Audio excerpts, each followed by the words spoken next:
Mic check, mic check, mic check.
got to stand up strong, face the truth about themselves, to understand what went wrong. I know we can find a way. I know we can find a way. I know we can find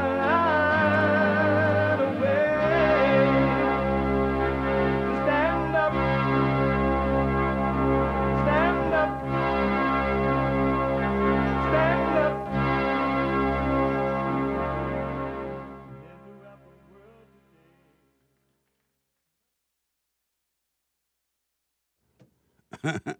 Uniting the races with truth instead of dividing them with lies.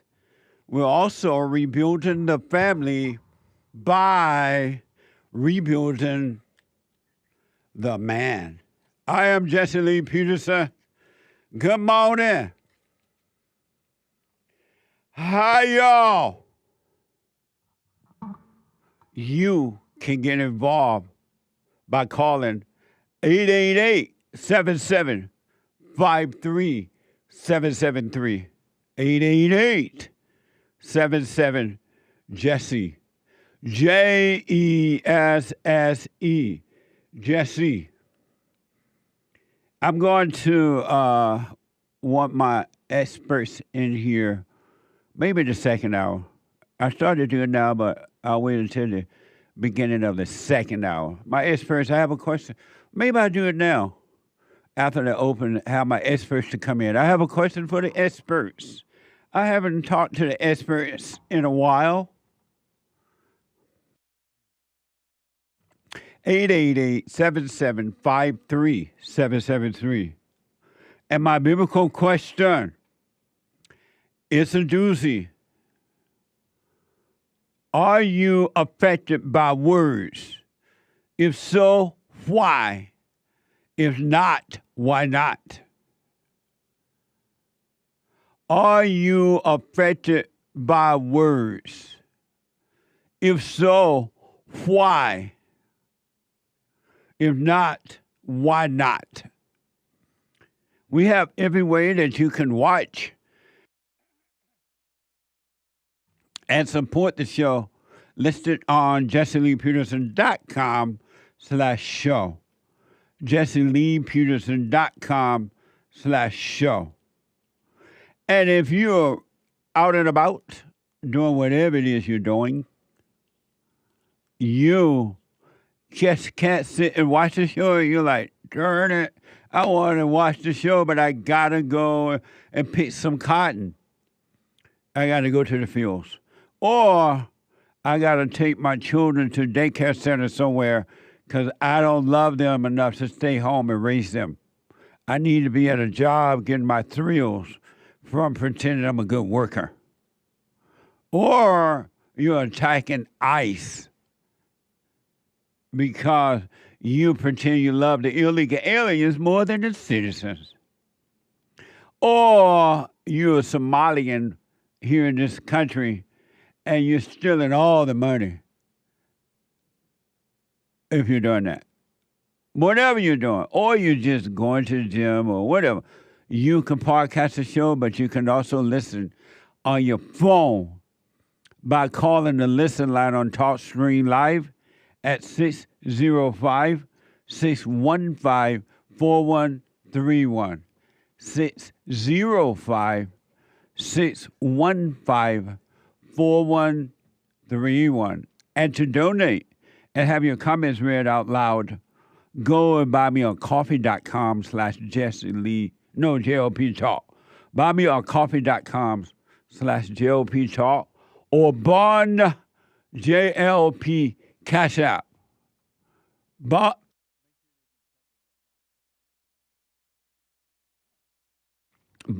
JLP Cash App. It's Wednesday.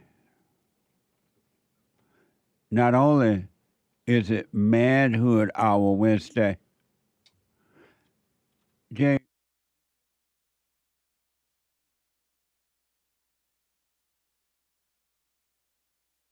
Bond. Oh, Not only is it Wednesday, I'm distracted. It is. Where you throw it? It's behind the phone. Yep.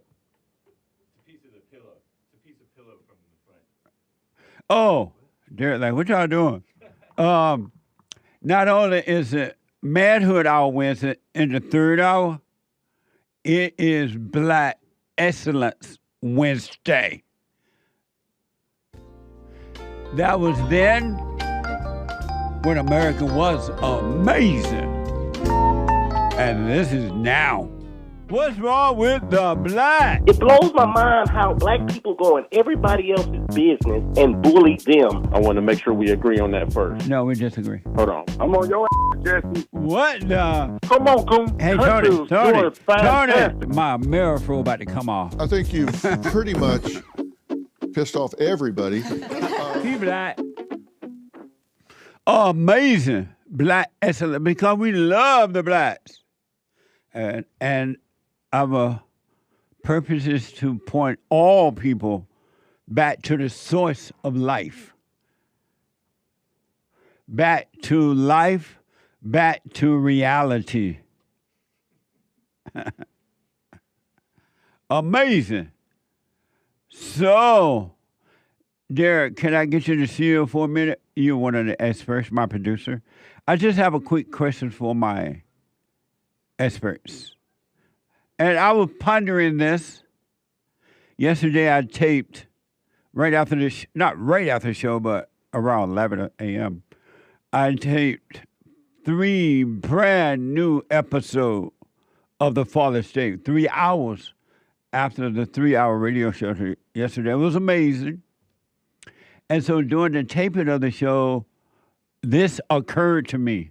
So I asked some of the guests, maybe 1 or 2 of the guests at the different hours, this question.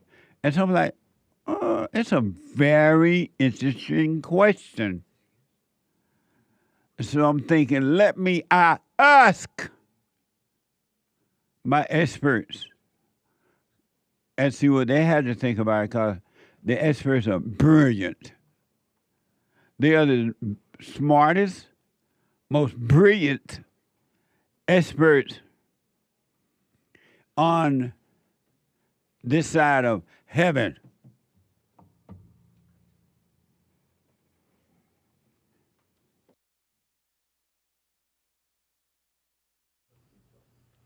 You can't see my notes? Right. What notes? Any notes that you write, I can't see them. Oh, okay. Amazing. So we're trying to get it all. We all working here.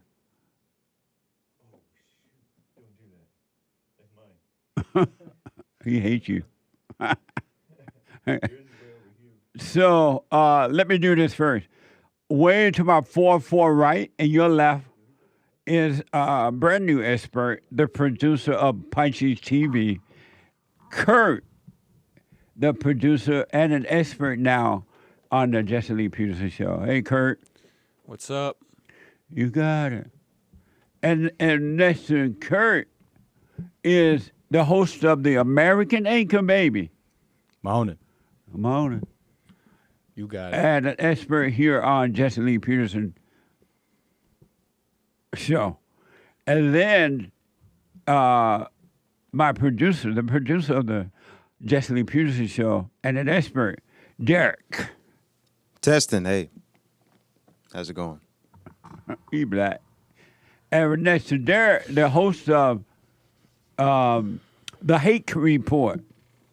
A. And an expert here on the Jesse Lee Peterson show. Good morning, y'all. Morning. So my question is, and I'll start with Kurt first. Kurt, you're the expert. Tell the world, what is your life all about? Overcoming hell. Getting out of hell. Overcoming hell. Okay. Anything else? Nope, that's it. How about you, Anchor Baby? Thinking about overcoming hell. Why are you laughing? And why am I laughing? There's something funny about that. I don't even know why. I know. But it is a little honest. I'm trying to be a little honest here, and it's sometimes thinking too much about that, and it's a lot. It is. This is an honest question, Jesse. What is my life all about? It's about me, and my thrills sometimes. But it is about. I do think about that a lot. You think about what a lot? About overcoming. Okay. Amazing. So that's what your life is about? Yeah. All right. And Derek, what is your life about? My life is about... What is your life all about? My life's all about putting the will of God in the frontal lobe. It is all about just keeping God first and making sure that His will be done at all times, making sure that I am not in the way, and recognizing when I am in the way and getting out the way. It's getting ready for eternity, because this life is short and every day isn't promised. So understanding the mission, understanding why you're here on this earth is really that's really my duty. And representing the people here on this earth, my peers and the generation to come, taking responsibility for that future person, that future young person to come, thinking less about myself. I find that's where peace lies. And to wrap it all up is just making sure that God's will be done and that I'm representing this country well. That pretty much kind of sums it up. And how are you doing all that? Using my First Amendment right. Using my First Amendment right. And my God-given rights. Staying vocal. Staying vigilant. Observing the things around me. Getting into the Word. And remembering why I'm here. And what I'm supposed to be doing. Yeah, and that's pretty much it. Hake, what is your life all about? My life seems to be all about working and playing. Playing the field? I don't disclose.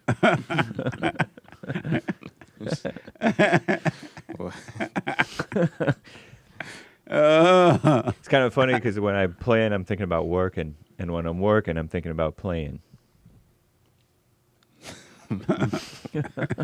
What you play? Playing the field? No, I don't disclose. I means no. I'm not going to answer your question. I heard you that time, Jesse. So mysterious. He's a player.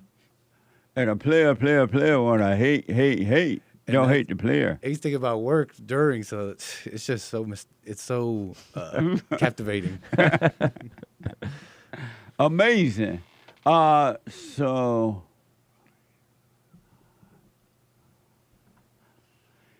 is your life the things that you do and the things that happen to you? See, that's the way I think of it. How about you, Derek? One more time? Is your life the things you do and the things that happen to you? It's a part of it. It's not my life. I mean, it's a part of it, but it's not my whole life. So the things you do and the things that happens to you is part of your life? Yeah, because the things that happen to me... The things you do and the things that happens to you is part of your life? Yeah, they're a part of my life because I can use the things that happen to me and give a testimony, relate to people, converse with people. I can do that.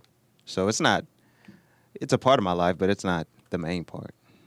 What's the main part? Spreading the word. Is Getting it the ready. word? Have you heard the good news? That's right. Christ is king.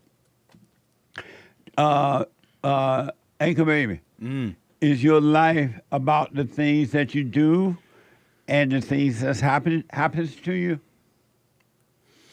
It just seems that way, and yeah, I answered with the things that I do and the things that happen to me, because it seems like they're just like I'm living through them sometimes. Okay. But some part of me knows it's wrong. Like I should know. Like I know the answer. Oh no, and that's worse maybe. But yeah, when having to answer this question, that's like that's what's like what I'm caught up in during the week, right? That's how I was trying to think about it. How about you, Kurt? Is your life about the things you do and the things that happens to you? Yeah. Only in the moment, though. What that mean? Only in that moment. What that mean? Or in this moment. Not things that happened to you before, but your life right now. Oh, so your life are the things that happen to you and the things you do right now? Yeah. Oh, okay. Meaning what? That's the life I'm living. The life I'm observing. Okay. Amazing. In the final words. It's when the Bible talks about life. It's a new word. And you will have life. I don't know necessarily think that it's the stuff that we're thinking. You know what I mean? What's this stuff? What do you Like mean? say a person in prison. A lot of times these guys were in prison. And The black yeah, guys? they were no, I'm talking about the guys Racism. there were no blacks in the Bible Oh. except for 2. Jesus was black. No, I'm just kidding. Don't quote me. Don't quote me. Rabbit hole open. I'm kidding around. I don't know or care. But I'm talking about like the apostles or whatever they were, Right. who went to prison and stuff like that. Yeah, they were living life still. Interesting. You know what I mean? That makes me think of my caller who was saying that he's basically an illegal and might get deported or something in DACA. And like, I know it's not maybe ideal, but they're thinking their life is like going to end, but that's not true. What's DACA? DACA. The illegals, the kids Oh, of he illegals. said DACA. Yeah, that's how they pronounce it. They try to act white. DACA? I said DACA yesterday, it sounded wrong. Like DACA, D-A-W or something. What? How do you say it? What is it? So it's DACA? You It's got the short, frame. Deferred Action for Childhood Arrivals. And how do you say it? DACA. And you said DACA? I said DACA. Lean back. There you go. Like, Nice. Like that. Yeah. You like that? Producer You like paying that? attention. We're all big. But yes. But back. His to life wasn't going to end. What? His life wasn't going to end. Right. Okay. Okay, I had a question. What do you mean by living life exactly? What do you mean by that? What does that mean? Who you talking to, Hake? Yeah. Oh, When you said they were in jail, when I said that they were prison, having but life. they still were living life. Yeah. I think of the notion of being free even when you're a slave and being a slave even when you're quote unquote free. People are not living, they're like dead inside, whereas other people are unbothered by their situation. Oh, I see. Oh, I see. Living from the inner. And the disciples were not bothered by their situation. I imagine not. Okay. Yeah. Amazing. Interesting. Okay, I could agree. You do? Yeah, living from the inner peace. That sounds like something that only happens when you live from within. Oh, okay. So yeah, I agree. I know. Amazing. I mean, All right. Hey, what are you talking about today on the Hake Report? Wouldn't you like to know? God would too. I do have some things That written means down. he doesn't know. God doesn't know. And y'all will know when it happens. There is some interesting stuff in the news. Okay. They're targeting the pregnancy centers. Who? The liberals, the Soros DAs or AGs or whatever they are. What do you mean they're targeting them? Well, you know, a lot of these are nonprofits, and Right. they say, "Oh, hey, we are raising money as a pregnancy center." Right. And they're like, "This went to the Supreme Court. That's misleading." They say, "Oh, you don't provide abortions," and you don't tell them that you don't provide abortions. And so it's kind of like Obama-level targeting of the Tea Party, of the election integrity groups. Now it's Obama targeting the pregnancy centers. Do the people who offer abortions, do they offer a life? Do they say you shouldn't do this? Or do they just give you an abortion? They give you an abortion. They don't say they don't offer you an opportunity to think about it? Did you know that? Yeah, they don't. And in fact, they want to ban, I mean, some of them may, but they want to ban you from even offering them some drug that reverses the abortion pill. There's a drug that can reverse an abortion pill. Oh, yeah? And Colorado tried to ban it, I heard. Wow. If I understood what I read correctly. Oh, okay. Amazing. Yeah. Nice. I know guys, well, I've heard of guys, I don't know guys, but that they buy those morning after pills and keep them in their pocket.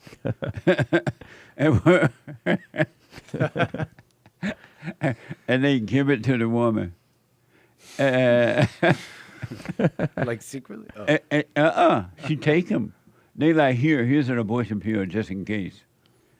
A morning after pill. Right. They claim that's not an abortion, that prevents conception. And then the girl take the pill. Yeah. That is,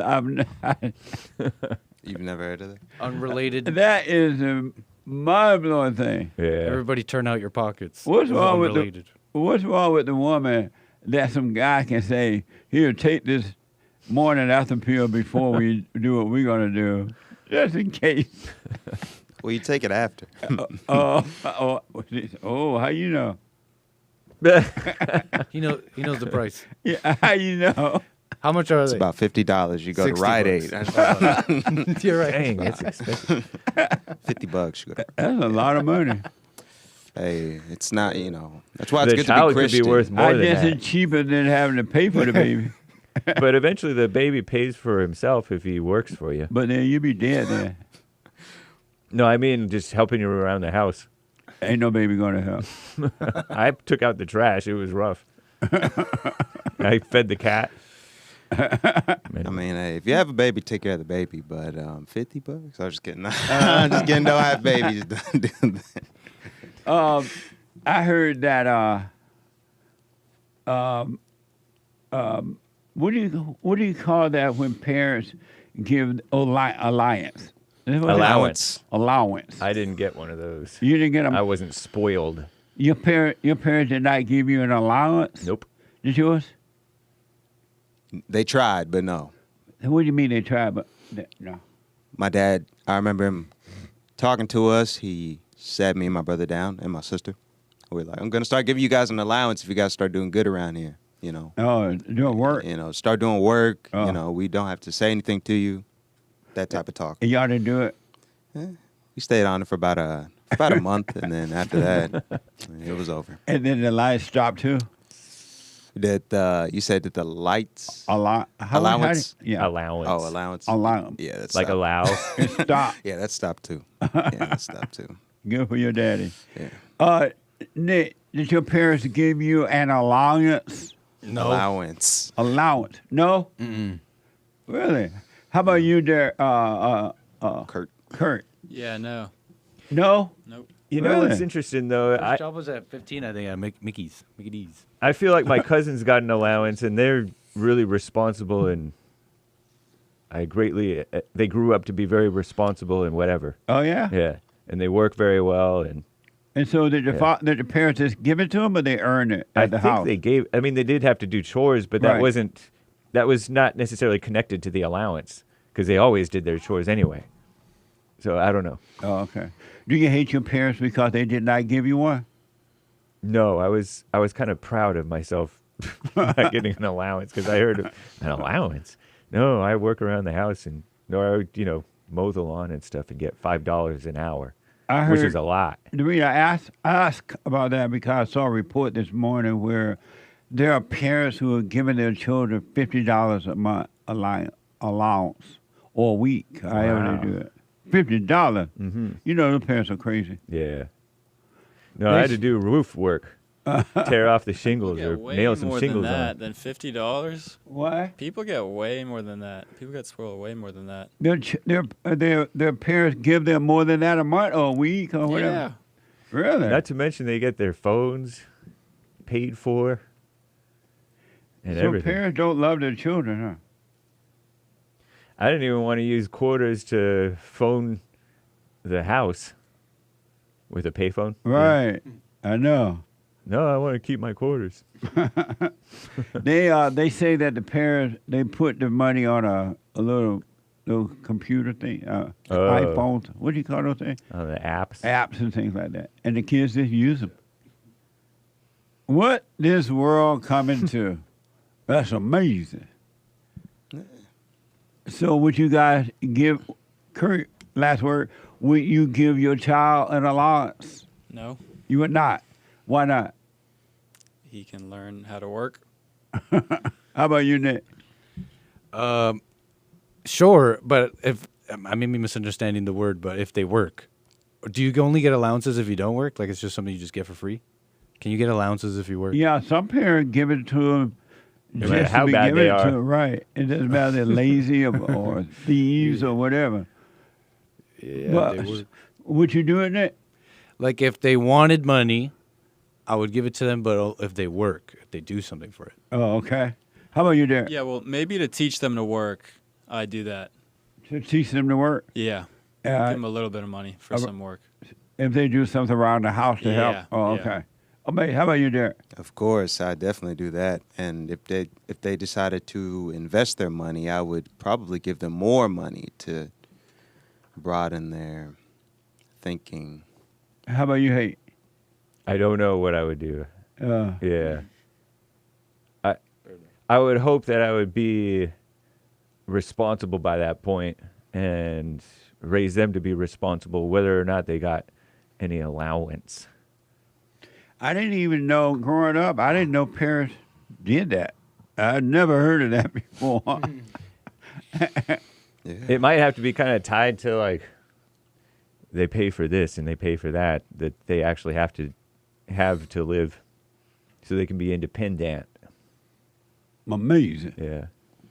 888-7753-773. What are you dealing with today on the American Acre Baby? Hey, Nick. It's a surprise. James didn't say that one, so I got to say it. To you and God. But like he was saying, there's also interesting news for me. Sure. What? Clarence Thomas was really grilling some. I think he was a Muslim. I could be wrong about that. About him going after this Christians, and it didn't seem like this guy had any reason to go after Christians. And Clarence Thomas was really grilling him. So that was a pregnancy center story. Oh. Yeah. Oh yeah. Lord. Yeah. So about people going after him? Well, he looked Hindu or something. He looked like a India person to me. A Soros DA. And Nick, you saw Justice Thomas drilling him? That's what I saw. Audio recording is what I saw. And it was very interesting. Nice. My experts, thank you all very much. Nice. I appreciate it. Let me take a quick break. I'll be back in a moment.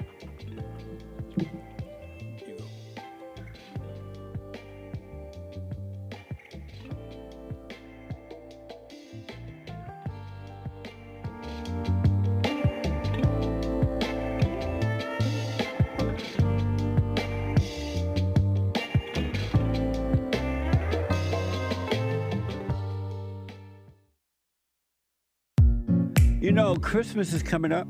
Thanksgiving, Christmas, and New Year's, all that coming up. I have some amazing books that would make for excellent gifts. I have the antidote, healing America from the poison of hate, blame, and victimhood. And then rage, from rage to responsibility. Check it out. Scam, how the black leadership exploits black Americans. And last but not least, a little small pocket guide, the 7 guaranteed steps to spiritual, family, and financial success guide.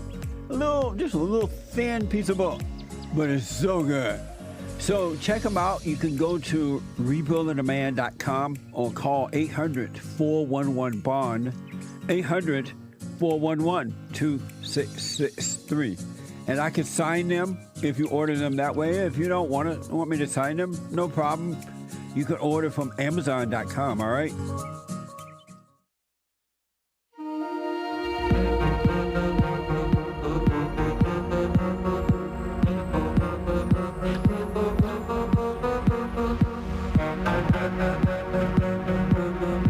Okay, welcome back. 888-7753-773. 888-77-JESSE. And couple announcement. Brand new, the Hake report is coming up at 9 a.m. this morning. The Hake, right after my show. The guy with the good hair from 9 to 11 a.m. Pacific time. And after the Hake report, the American Anchor Baby from 11 a.m. to 1 p.m. Pacific time. And then at 2 p.m. today, a brand new episode of Punchy's TV. Punchy.tv. You don't want to miss this one. Brand new episode at 2 p.m. Pacific time. And tomorrow night, if the Lord is willing and the creek don't rise, at 7 p.m., the first Thursday of this month is tomorrow night, Thursday. It is the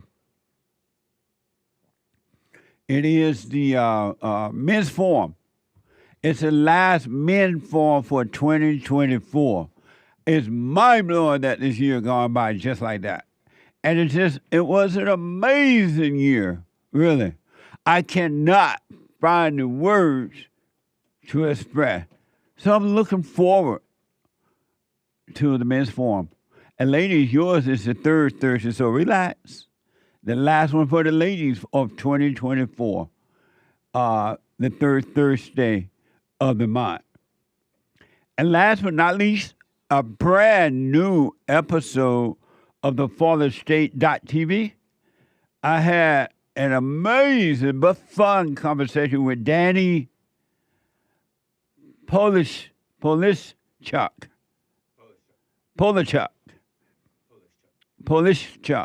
How you say it? Polishchuck. What? Polishchuck. Something like that. He is an actor, stand-up comedian, and the co-host of the Boys Cast. Watch this. Next time on The Fallen State. So what's wrong with the black? The ones who play their music too loud on the subway, not a fan of. All the things that the liberals were doing 2013 onwards made people objectively more racist. Absolutely. What a epic backfire. Who are you? You know what? I think I'm finding out I don't even know who I am. I might be trans tomorrow. What is a man? God, these questions. What is... Oh, it was fun. The FallenState.tv, Friday at 11 a.m. Pacific time, if the Lord is willing and the creek don't rise. You don't want to miss it, all right? Amazing. It is a spiritual battle, a warfare between good and evil. And I have to tell you, in case you don't know, it's a mean, nasty, evil world out there inside of human beings. It's mind-blowing to know that. Really, it's helpful to know it, but it's mind blowing that human beings can be so wicked and mean and nasty and evil, not only to themselves, because there's something, and we mentioned this, it was brought up in church on Sunday, karma. And most people think that karma is something that if you do to somebody, then somebody else is going to do it to you. But that's not karma.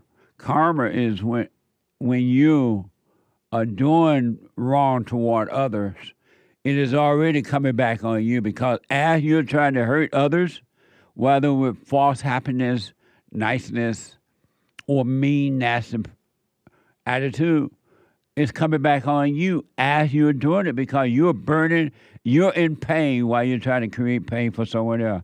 It's automatic coming back on you. If you doubt that, pay attention to what you're feeling and thinking, whether it's supposed to be funny or not funny, what you're feeling and thinking inside while you're trying to hurt someone else. Human beings are a mess. And it's because of evil. All human beings are evil, not one. All are evil until they start to see it, admit it to themselves, men and women, and then they will overcome evil with good. But until that happens, human beings are wicked and nasty. Christ said, and I quote, anyone that has anger, meaning resentment or whatever, it's a murderer. Anyone that has anger is a murderer. And you cannot, and it's so true, you cannot and should not trust an angry person. I don't care what relationship you have with them, blood, family, and whatever. That's why families don't work. The members are evil. So, but fret not. You can overcome evil and be at peace right here on earth. Really. You don't have to wait until you die. You don't have to think that Christ is coming back one day and then you're going to be free and all that. You can be free right now because he has already returned. He's in you. The kingdom of heaven is in you. And human beings are evil. All human beings. The heart is wicked until you start to admit it. And that's what it means to confess your sin. Admit that you're evil. But it's easy for people to say, I'm good. They lie. No such thing as a good person. It doesn't exist. Human beings are evil. Even the ones that seem so nice and sweet. You know those mama, like mama all nice and syrupy and sweet, but inwardly she's wicked. It's all a showcase personality. KTLA 5 is reporting. A woman says she was violently assaulted by, and they say unhoused here, but that's a homeless person. And they always try to change the name to make themselves more emotional or something. You know how they change words in order to seduce you in one way or another? But it's a homeless person. Here they say unhoused. I can see that empty-headed Karen Bass saying, unhoused. Remember when they were bombs? And they're still bombs. Individual was, this person was violent, according to the report, violently assaulted by so-called unhoused, but a bomb. Individual while walking her dog in downtown Los Angeles earlier this month. An attack captured on surveillance video. Watch this from KTLA 5. Shared the surveillance video of what she says were some of the most terrifying moments of her life. Pushed me up against the glass, grabbed the back of my neck and my crotch area, and I was screaming for help. Tara remembers the man being very strong, not saying anything, just making noises. At one point, she manages to break free. And when I finally kind of did, then that's when he hit me and tackled me to the ground. They tumble out of view, and that's when she says her cries for help were finally answered by a man down the sidewalk who jumped into action. He was kind of on top of the guy, and he was just hitting him in the head over and over and over. Tara says her attacker finally got up and just walked off down the street as if nothing happened. Still stunned, she called police, but by the time they arrived, the man in the video was long gone. LAPD says it's an ongoing sexual battery investigation and believe the man is homeless, but they haven't made any arrests. Nothing, yeah, so he's probably still out on the streets. It's scary to think that, yeah, he's still out there. Tara says the incident has forever changed her. Well, now I am no longer outside by myself when there is nobody around. I always carry mace, I have a stun gun, and you just have to be prepared, and right. I'm constantly looking over my shoulder. And wants to share her story in hopes of warning others to always be on guard. I hope it never does to anyone, but you have to be aware and prepared. Amazing. Now do you believe me when I say that white people are under genocide in America? Do you believe it now? No police around. The police in Los, which y'all don't know, that's happening in LA over and over and over again now. The police come after the incident has happened, and the people are gone. And then it's like the police are around the corner waiting until the mean person leave. And then they show up. They never come during the incident. They have defunded the police. They have let the inmates out of the insane asylum. They have no bail bond. And then they give these people free drugs. They're already angry and lost. And they get them free drugs, which makes the situation even worse. And now Gavin Newsom, according to the report, is considering closing down all the prisons and jail for budget cut. Just imagine what you think is bad now, and it is. It's gonna get worse. It looked like it was a white woman. Hands was white. She sound white. Can't even. That dog ain't no good. What's the purpose of having a little dog just running around you while you getting beat up? He didn't bark. He didn't attack. He didn't growl. He just running about all happy. He didn't care anything. Look at that. Just happy they having fun, so the dog trying to have fun too. In his mind. See what you have done to the dogs? You have weakened the dogs. Because normally the dog at least growl trying to protect its master. That dog wagging tail, having fun,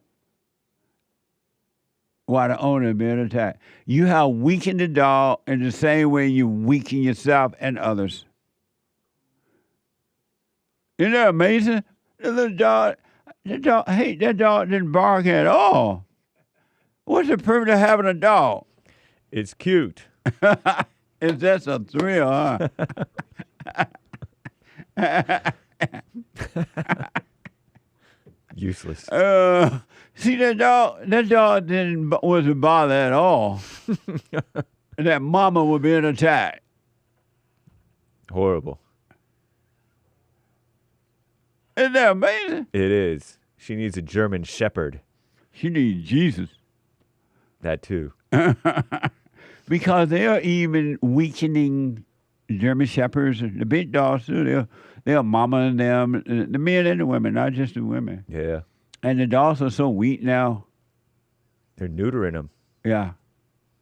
So human beings have gone to an animal state, and then they think they get love from an animal, and so they think the animal love them, so they're giving animal love back to the animal, and the animals are getting weaker. If ever we needed you, Lord, we need you now. What a mess, huh? That dog ain't no good. Don't feed that dog. Put that dog out on the street somewhere now. Let it become tough again. Make dogs tough again. Here's another example of this is black excellence of bad behavior. Black people, you don't have to be this way anymore. You don't have to be you. You can work on yourself. And there are black men and women doing it. I see them all the time now. Not only in this country, but around the world. They're starting to pull away from the deceiving crowd that is somebody else.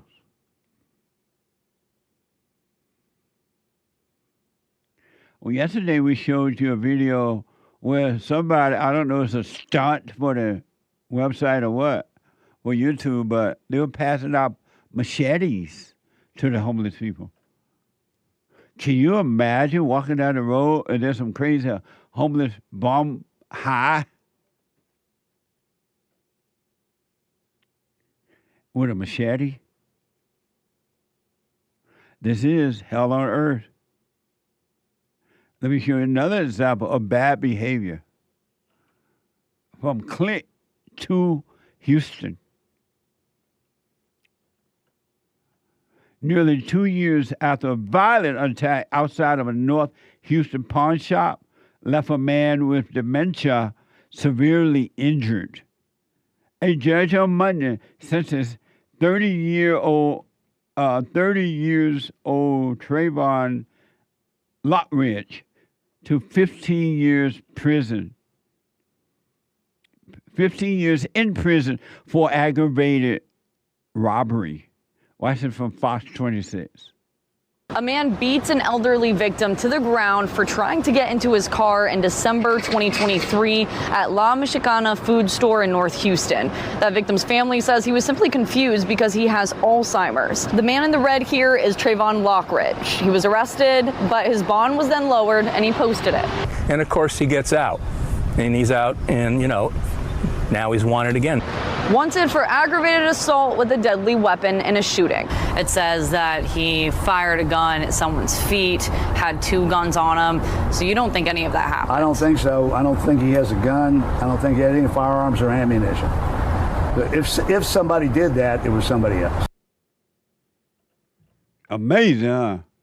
Black excellence. Yesterday I had a discussion with one of my Fallen State guests, and he think that integration is a good idea, but yet blacks are not being treated well. I'm like, what the? We need to go back to segregation. You can't make somebody love you. I'm gonna make you love me. Yes, I will. Yes, I will. You can't make someone love you. Let's go back to segregation, and that way you decide as an individual who you want to play with or not.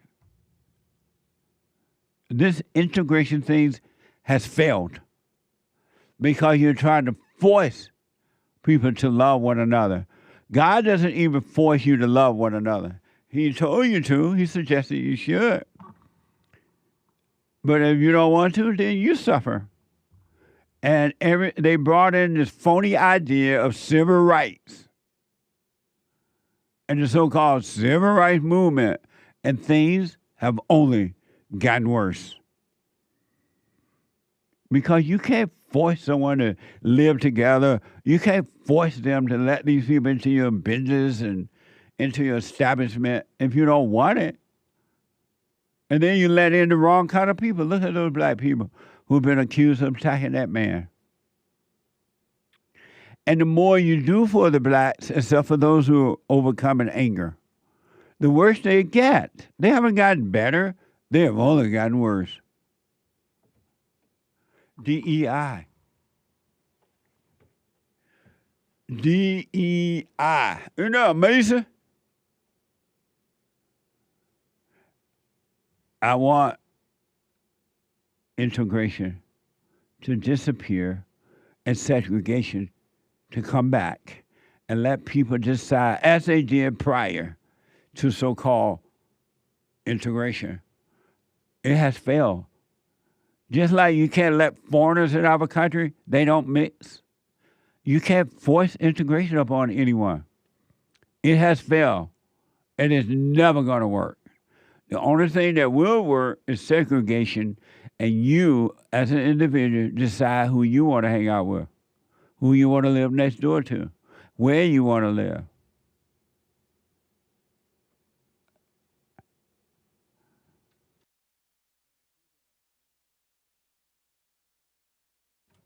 Amazing, huh?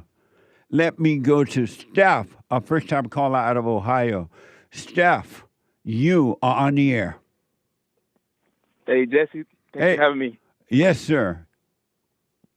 I just wanted to call real quick just to give a testimony. Like I say, first-time caller, but I've been listening for years, probably like 6, 7 years if I had to guess. Right on. And it just really helped me understand a lot. So when I first came, I was listening, like a lot of people, I was stuck in that left Democrat situation. Yeah. And helped me see that, to understand conservatism and the illusion of racism and all those things were great. But what really was profound, what really helped me a lot even more, was as I continued to listen and continue to grow, I understand the spiritual aspect that you were talking about. And I was always kind of a Christian myself, but always deep in looking for research, trying to understand things. But the more and more I listened to you and understood you, listened to the Fallen State, listened to church, it really finally clicked where I could see myself more in that level. What you talk about the awareness, I began to really see myself outside of the ego. And so that's really been the biggest breakthrough with the silent prayer, just listening, taking it in, not trying to just agree, but really just being open, right listening on. to the different things you would say about God, and just now it makes so much sense. And I just wanted to call, just thank you for helping me to see that. Right on, man. You stay with it, stay with it, stay with it. It gets clearer and clearer and clearer. Stay with it. Yes, sir. Have you gone and forgiven your mother? I did. It was a few years now ago back, so I don't really remember exactly, but I know I did tell her, I forgive her for the way she raised me, some of the things that she did. I don't think it was perfect the way I said it, but right. I didn't try to go back because That's I understand as I listened that, just kind of let that go. But I definitely feel that the difference, though, right in our on. relationship. And how about your father? I tried to reach out to my father. I actually never grew up with my father at all. I don't even know him still to this day. You don't know your father? No, which is really crazy. And that's what made me actually try to get a hold of him, was talking to her and the forgiveness thing. And so she tried to help me look at him a little bit. He moved to another state. I made some attempts and tried some calls and reached out to some people, but even to this day still wasn't able to connect. Well, just don't resent him. Whatever happened, know that he can help himself either. Yeah, no resentment at all, though. Right. Yeah, I definitely forgive him. All right. Hold on, man. Let me take a quick break. News, if you can hold. Hold on. News break. Hate news, not the fake news. Be back in a moment. 2 more hours. I know some people have called in and they wonder if the silent prayer is working. And I just want to take a second and to tell them that it works. You just have to stick with it. Yeah.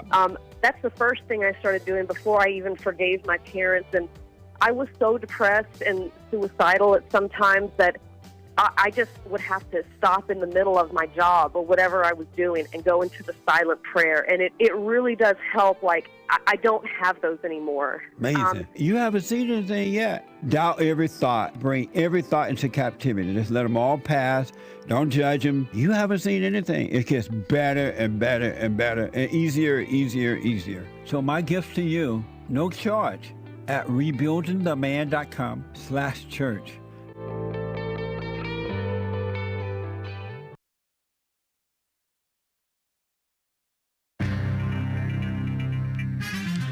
There's some serious mess going on in this old here world. It's out of control. And but you can call into the Jesse Lee Peterson Show. It is there's one line open. It's Wednesday, Black Excellence Wednesday. Manhood Hour is coming up in the third hour. But first, we get 2 hours of Black Excellence. And the second hour is coming right up, guys. There is one line open. Hang tight, callers. Those of you on hold, we appreciate it. JLP will get to your calls. Hang on. But you can call in right now, whether you're old or young, to the Jesse Lee Peterson Show, 888-77-JESSE, Jesse. That is 53773, 888-775-3773. And we will get to your super chats as well. Those of you who have super chatted or will super chat over on YouTube, on Rumble, buymeacoffee.com/JLP Talk, or on Cash App using the Bond JLP. Nice. Commie Nonsense Network, CNN reports the latest winter storm is heading on out, but a sweeping chill is moving in. Parts of the United States could face their coldest temperatures of the season. Many cities bracing for record lows. Get excited. In a special election, Republicans dodged a potentially embarrassing upset. He won by 9 points. What are you talking about? In a Tennessee special election, Commie Nonsense projects Republican Matt Van Epps, EPPS, middle name Van, I guess. Or maybe that's part of his last name, two-word name, I don't know, will defeat Democrat Aftyn, Aftyn, Ben, Behn, for the state's 7th district House seat over in Tennessee.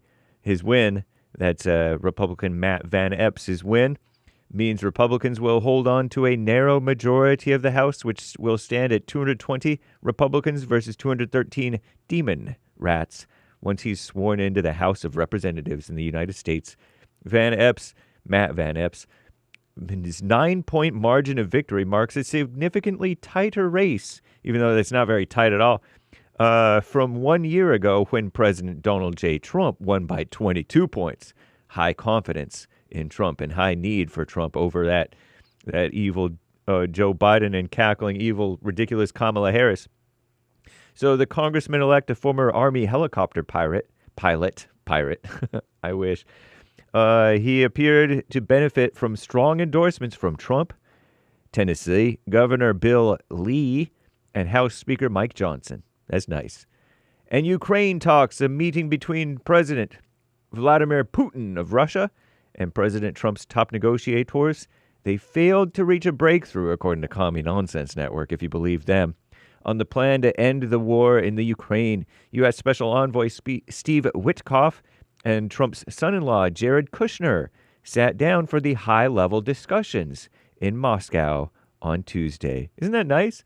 Hey, the nearly 5-hour talks, wow, were very useful, constructive, and highly substantive. So said a top Kremlin aide, though he added some of the proposals do not suit us, unquote, quote unquote. Some of the main sticking points stem from Putin's maximalist demands that the Ukraine shrink the size of their army, surrender some of their territory, and forego a future bid to join NATO. Doesn't that seem somewhat reasonable? Maybe? I don't know. And immigration, meanwhile, in America, the U.S. is pausing immigration applications from 19 countries, from 19 countries of concern, according to Trump administration policy memo. Exciting stuff. The countries include Afghanistan, Burma, also known as Myanmar, Chad, the Republic of the Congo, Equatorial Guinea, Eritrea, Haiti, Iran, Libya, Somalia, Sudan, Yemen, Burundi, Cuba, Laos, Sierra Leone, Togo, Turkmenistan, whoever heard of that one? And I've heard of it, sort of. I didn't know it was a country. And Venezuela. Immigration officials announced that last week they will re-examining green cards to people from the 19 countries as well. I'm James Hake. Now back to JLP, Hour 2.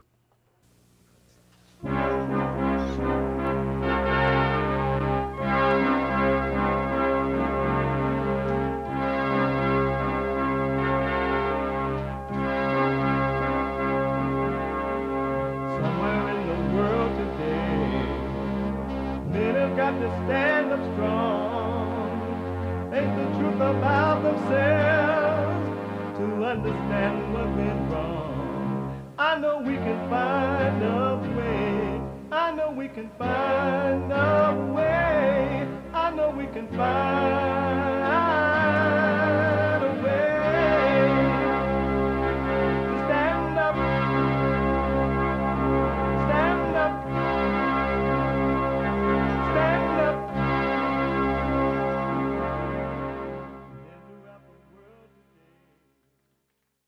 Uniting the races with truth instead of dividing them with lies.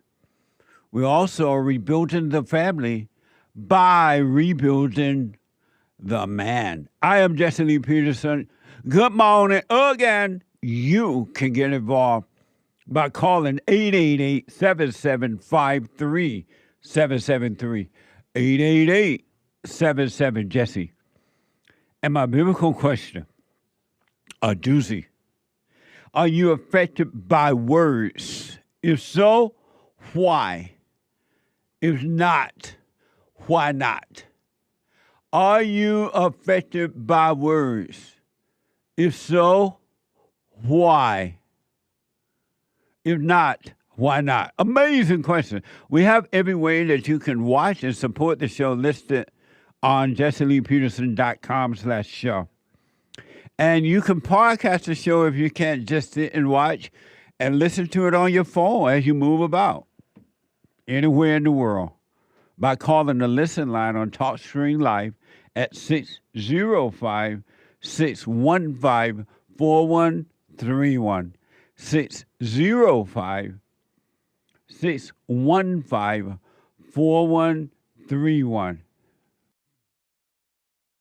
And to donate and have your comments read out loud, go to buymeacoffee.com/JLP Talk, buymeacoffee.com/JLP Talk, or Bond JLP Cash App. Bond JLP Cash App is Wednesday. And the first 2 hours of Wednesday, the third hour is Manhood Hour. The first 2 hours is because we love the blacks. Black excellence. That was then when America was amazing and blacks were free. And this is now. This is black excellence. What's wrong with the blacks? Yeah, I don't know. Yeah, I don't know. Yeah, I don't know. Nobody can actually know. There is no love in the blacks. Everybody hates us. No. Not all, but most. Right. So that's what's wrong with the blacks. That's what's wrong with the blacks. I love the blacks. You got to drop the anger, blacks. White people are not your problem, believe me. Not at all.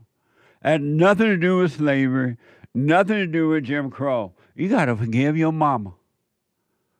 She has recreated her image, turned you away from your father. And now what you're missing is the love of a father, men and women, of all races, but especially the blacks. Let me go back to STEPH, a first-time call out of Ohio, and he is working on himself. Hey, STEPH. Yes, sir. I really want to encourage you to stay with it, and practice staying present and just watching those thoughts. Continue to just watch them and do nothing about it and go about your day, but be aware of what's going on inside of you. Yes, I will. Yes, that's been the biggest difference for sure. Absolutely. What is your life all about? What is my life all about? Yeah. I would say being aware, seeing, experiencing through awareness. So to me, my life feels like right now it's about living in that present and just experiencing life as it unfolds. Right on. Amazing. Well, you stay with it, man, and I don't care if the whole world turn against you. Don't get angry. They have a right to turn against you, but you just stay on that straight and narrow path. Yes, sir. Yes, that's what I've noticed most too. Yeah, like I love when you say like two devils fighting.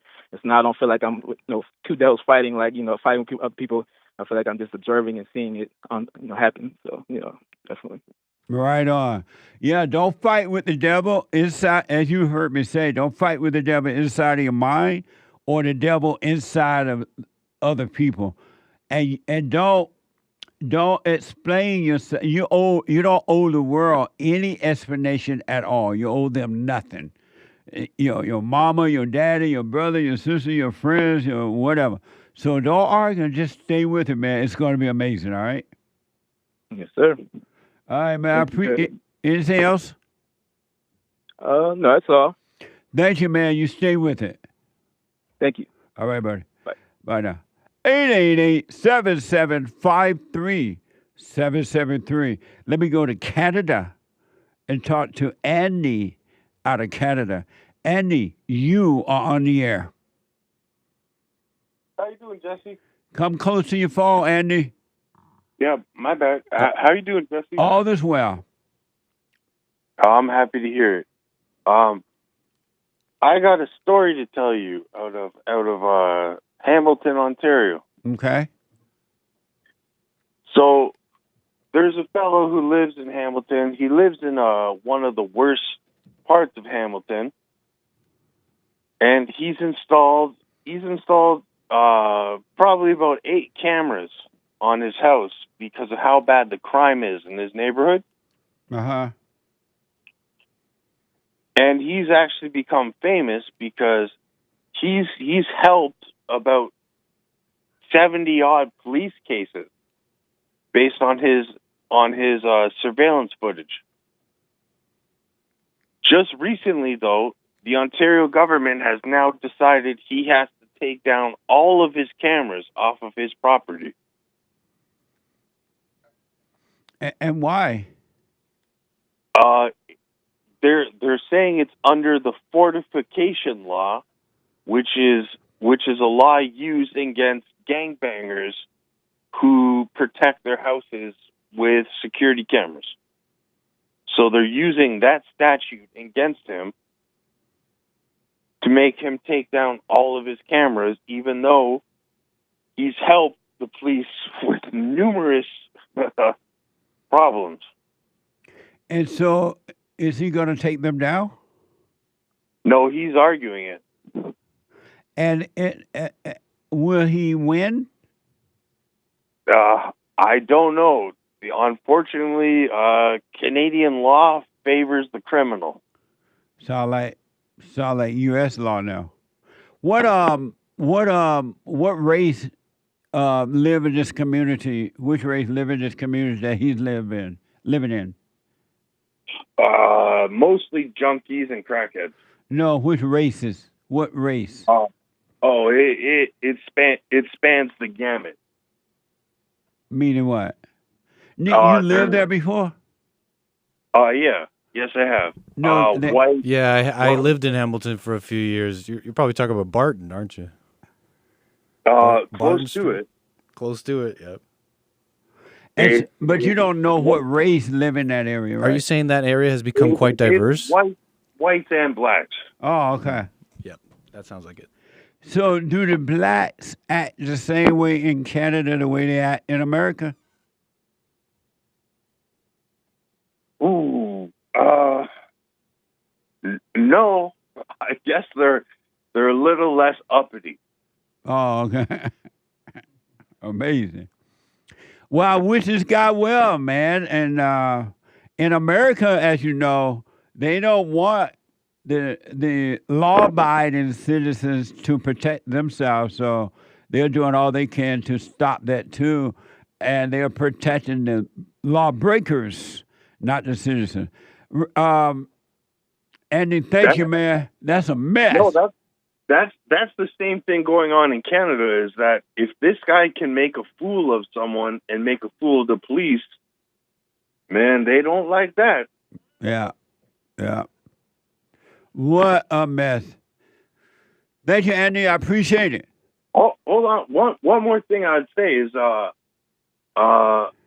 judge in Canada just ruled castle law is okay. So Canadians, keep your head up. You can kill a motherfucker. Oh, pardon me. I was about to swear. Yeah, don't do that. you can kill somebody if they're inside your house and they're threatening you. So that's good news for Canada. Well, that's better than better than L.A. I mean, better than the USA. Thank you, buddy. Well, I would just say God bless all your listeners, and God forbid that ever happens to any of y'all. But if you do, keep your head up. Right on. Thank you, Andy. Amazing. 888-7753-773. Super chat. Super. Super chats. Over on punchy.tv/JLP, Jay-Z says handing out machetes to the homeless is like giving a 50-gallon drum of gasoline to a pyromaniac. That's for sure. Indeed. What? Amazing. Over on the Bond channel, Angela asks, Jesse, do you still do the silent prayer, or are you beyond that? I always practice staying present. Amazing. Thank you. Very nice, Angela. Den T yesterday on Cash App, that's Bond JLP on Cash App, gave a Christmas tree emoji. Thank you. Amazing. I appreciate it. And thanks again to Trustworthy, donation for the program. Yeah. Tom bought 3 coffees on buymeacoffee.com/JLP Talk. Good morning, y'all. I noticed everyone is out there in the podcast world claiming they are trying to, quote unquote, speak the truth or get to the truth. But it's clear to me that they are completely lost and really they are looking for thrills. The only truth I see is coming from this show, and I am grateful for it. Thank you, guys. Thank you. Amazing. And thank you for your support. That's amazing. Thank you, Tom. Yeah, thank you, Tom. Anthony L., big smile, open-mouthed emoji sticker thing. Thank you, Anthony L. Nice. Thank you, Anthony L. Amazing. 3 coffees from Seeker before a thought takes shape. The room shows up a seamless whole. Everything is present, but nothing stands apart. No beginning to the table, no edge of the floor, no constructed sense of up, down, self, or other. It's the untouched space that precedes the mind's projections, says Seeker. Thank you. I don't quite know what you're talking about, but thank you. You understand what he said? I'm not Is sure. it he or she? I'm not sure of that either. Okay, but you're not sure what he said? Right. The person said. Mm-hmm. But thank you. I appreciate it. Thank you kindly. Yeah. Someone bought a coffee. JLP, I really want you to get on the show or you're fired. Amazing. The Great White Hope will fire you. Thank you. Thank you for the request thanks for the suggestion. /demand. Skip Log says, my life is about staying still and letting God have his way on this narrow road. What is your life all about? That is an amazing question for today. And maybe even tomorrow. What is your life all about? Have you ever paused for a moment and thought to yourself, or said it out loud to yourself, what is my life really all about? Most people don't do it because most people don't pay attention to themselves. But you should do it. You're going to be surprised what you're going to discover. Amazing. Thank you. Our Galunas spot a sticker of a pear with a headband that shares a glass of coffee, a mug of coffee, presumably coffee. Looks a little bit reddish. Might be wine. Amazing. Thank you. Anthony L. with a winky-faced, smiling sticker. Right on. Amazing. Imported Thank you. TV. I never got an allowance, says Imported TV, but our neighbors who were on EBT, their kids got allowance all the time. What interesting. Amazing. When I get to heaven, I'm going to have to ask my parents and my grandparents, why y'all didn't give me an allowance? Allowance. Am I saying it right? Allowance. Allowance. Why y'all didn't give me an allowance? The white folks doing it. And the uppity blacks are doing it with their kids. Where is the love? When I get to heaven, I ask. They did.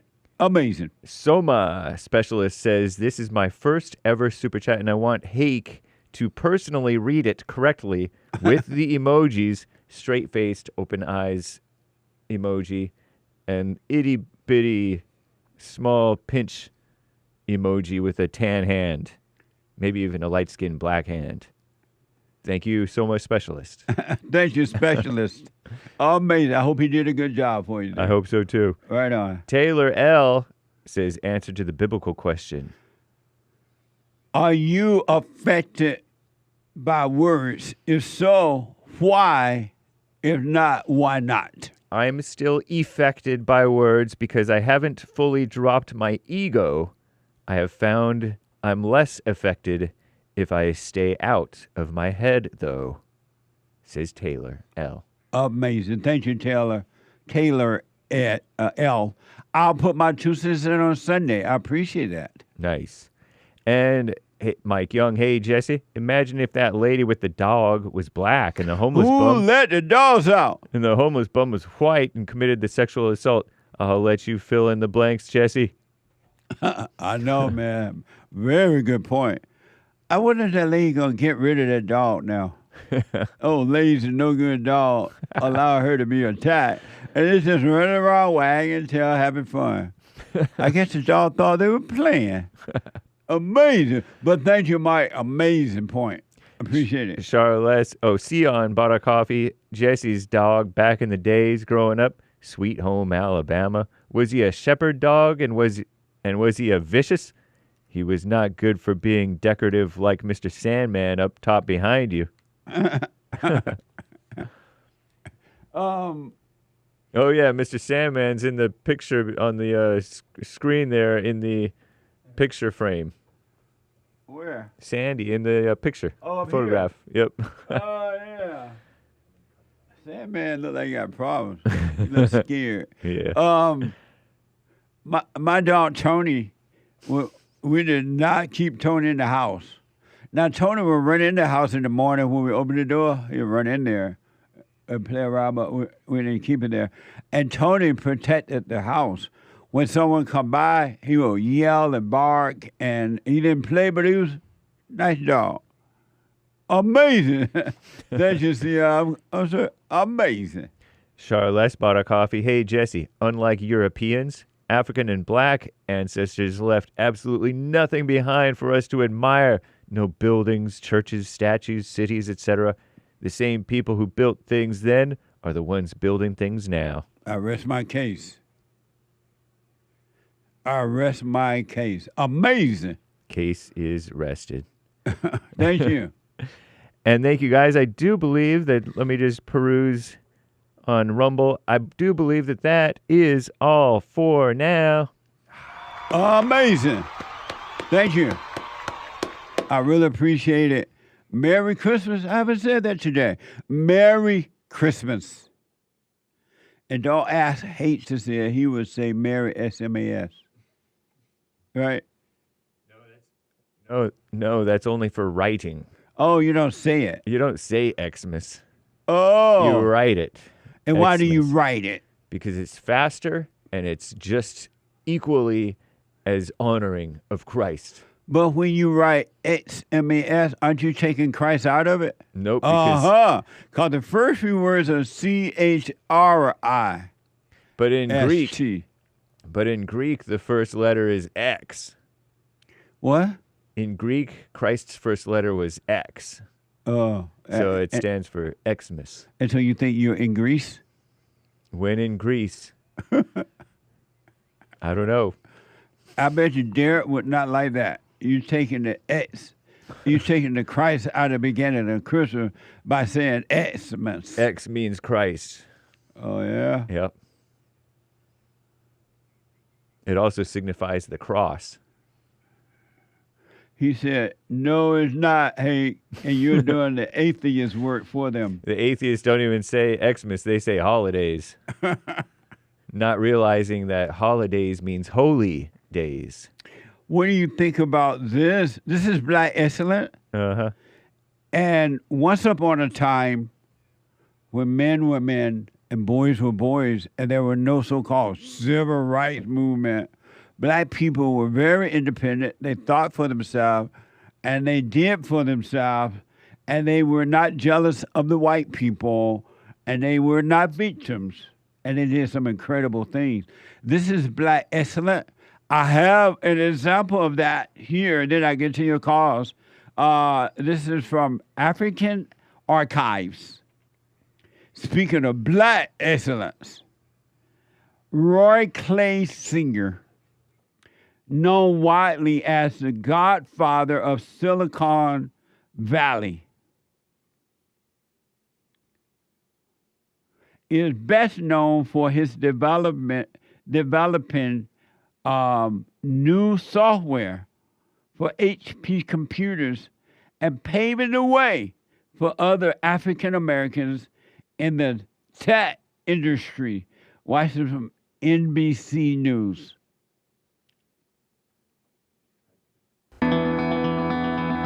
In modern Silicon Valley, today's tech workforce is increasingly a rainbow of people. That wasn't the face of the valley back when Roy Clay went to work there in the 1960s. Clay is known as the Black Godfather of Silicon Valley, but his story is that of a man who scaled obstacles on his way to becoming a tech pioneer. My dad was born and raised in a city called Kinloch, Missouri. This was a predominantly black town. It was right next to a predominantly white town called Ferguson, Missouri. Now, his mother told him from his pre-teenage years that he should never let racism stop him, that it was something that he'd probably have to deal with his entire life. Clay loved math and technology, so he applied for a job at McDonnell Aircraft Company in St. Louis. He was told that the company could not hire him because they did not hire professional Negroes. But Clay didn't relent. He applied again and was eventually hired. He then followed his next opportunity to the Bay Area as a computer programmer with Lawrence Livermore National Laboratory. Opportunity knocked again in 1965 when Clay was hired by David Packard himself to head Hewlett-Packard's software division. Once the door was opened for him, he made it a point to keep that door open and bring in other people. That's why they call him the Godfather, Black Godfather of Silicon Valley, is because the people that he brought along. Amazing. Well, ain't nothing excellent about, I wonder why black people think they always open the door for another black. Why don't you just live your life and let other people live their life? They want to get up and get a job, fine. If not, that's on them. Let them suffer. But amazing, the man went on and did something for himself. Amazing. Black Excellence. 888-7753. So to the blacks who hate us, don't say I don't show anything positive about y'all. That was a positive black. Isn't that right, Hake? Mostly, yeah. Yeah, I didn't like all that other mess about racism and and my mama told me you always have to deal with it and all that mess. Yeah. Mama lied. Indeed. Mama told me there'll be days like this. There'll be days like this. My mama told me. Remember that song? My mama said. You remember that song? Yep. Really? Of course. How does it go? Mama said there'll be days like this. There'll be days like this. My mama said, mama said, mama said. Amazing. Nice. Did you know that Eric, the new producer of the Puncher TV, Kurt, not Eric, my bad. Kurt was born after Michael Jackson died. And so he's not as familiar with Michael Jackson as we are. He wasn't born after Michael Jackson died. Am I right, Kurt? I don't know when he died. What is he, what is he, like 13 years old? 12? Did you... 15, 17? Did you tell me you were not familiar with Michael Jackson? No, I know Michael Jackson. Who was it that you were telling me you were not familiar with? I guess that'd be 18. Oh, I think it was that he was, or maybe it was something else. But I remember we were talking. He was in like the 6th grade or something when Trump ran. Oh yeah! Can you imagine that? Whoa! 11 years old. I mean, grade 6. My bad. What's the difference? Around there, I think. Grade 6 is Canadian, man. We're in America. 6th grade. Is that right, Kurt? Yeah, middle school. Isn't that Whoa. amazing? Yeah, it's wild. He was like 11 or 12 maybe, if he was old for his grade. And that is the grade where your teacher told you about Trump? Yeah, my one of my teachers, I forget what grade it was, but it was middle school. He let us watch the Trump debate with all the other Republicans in 2016. Ted Cruz, Jeb Bush, all the rhinos. Wow. And Trump just destroyed all of them, and ever since. A man among boys. Yeah. But that to me was just so obvious that Trump's the alpha. And Yeah. And my whole life, it makes no sense to me how people just don't see that. And you were in the 6th grade Yeah, at maybe the time. like 6th, 7th, 8th. That's amazing. Yeah. Gotta And if have you been. were in Canada, you would have been grade 6. I mean, in 2015 to 2016 was when when he announced and he started debating all those people. Yeah. It became very obvious with that first debate. Oh my gosh. Amazing. Those phony politicians. And I remember they had us in elementary school. I forget what grade. I was really young, like maybe 7.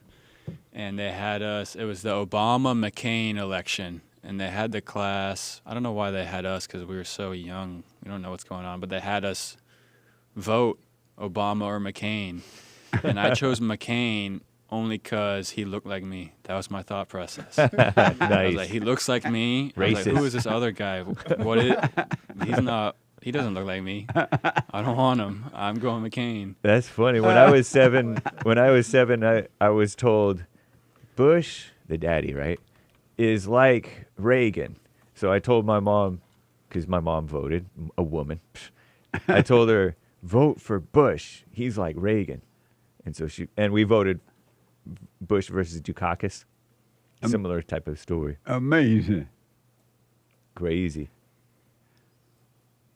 What good is it doing you to have a mama? It's fun, it's nostalgic, and I get information. I stay up to date on what's going on somewhat. Amazing. Mother keeps the family together. Oh, yeah. Whether they like it or not. That's the problem. That's not good. Let me go to first-time caller out of Orlando, Florida. Richard, our first-time caller. Richard, you are on the air. What's up, Jesse Lee? All is well, Richard. How you doing today, brother? All is well. Merry Christmas. Thank you. You too, man. Merry Christmas. I love your content. I found out about you a while ago. I was just watching you last night, man. One of my favorite ones is when you went to, like, the women's thing, and you were just going at them down there, man. You just hilarious. I love how you unapologetically yourself. You know what I mean? I don't agree with everything you say and all that, but, you know, that's cool because you're allowed to say whatever you want. And it's just funny how you was calling them out because they was like, oh, we love everybody. And you was like, well, do you love the Great White Hope? And they was like, no. And he was like, well, you're sure to lie then because you don't love everybody. and that was too funny, man. What and, I love the interview you did with Judge Joe Brown. That was great, man. I learned a lot. Oh, I enjoyed that talk with him. Oh, yeah. He said some information. I was like, wow, I never knew that. Yeah. Edgar Hoover was a black dude. I'm like, what? And I even told one of my white coworkers, because I'm black, and he was shocked too. Yeah, I'm black. And I told my white coworker, and he was shocked too. That it was like, oh my God, that's a black dude. Then they made a movie, and it was a white man in the movie. I'm like, okay. I ain't know that gay dude either. What's that? Yeah, you're talking about J. Edgar Hoover? I J. heard he might Edgar be Hoover. part black or something, yeah. I didn't know he was black until Judge Brown said it. Yeah, so I was shocked too. I was crazy. Like he dropped a lot of bombshells during that interview. So that was very great, man. And I like a lot of your interviews that you do where people are just respectful. You know what I'm saying? They handle themselves like gentlemen. You can have a talk and disagree on something, but you got to be respectful, to everybody, man. Yeah. And I used to hate white people. Richard, hold that thought for me. Let me take a quick break. Hold on. Okay. Back in a moment. I recommend you get a copy of my book, From Rage to Responsibility. I write about how the spirit of anger was taken away from me 29 years ago. I forgave my mother who tried to turn me away from my father, and I returned to my father, and through him, my father on earth, and through him I was able to return to God. No man or woman can return to God unless you go through the Son. And men are sons of God. There may be weak, pathetic examples of it, but it's the spiritual order of life. God in Christ, Christ in man, man over woman, and woman over children. So get from race to responsibility. I write about that. Go to my website, rebuildingtheman.com for an autographed copy, or call 800-411-BOND. And donate to my nonprofit, Bond, the Brotherhood Organization of a New Destiny. We are rebuilding the family by rebuilding the man.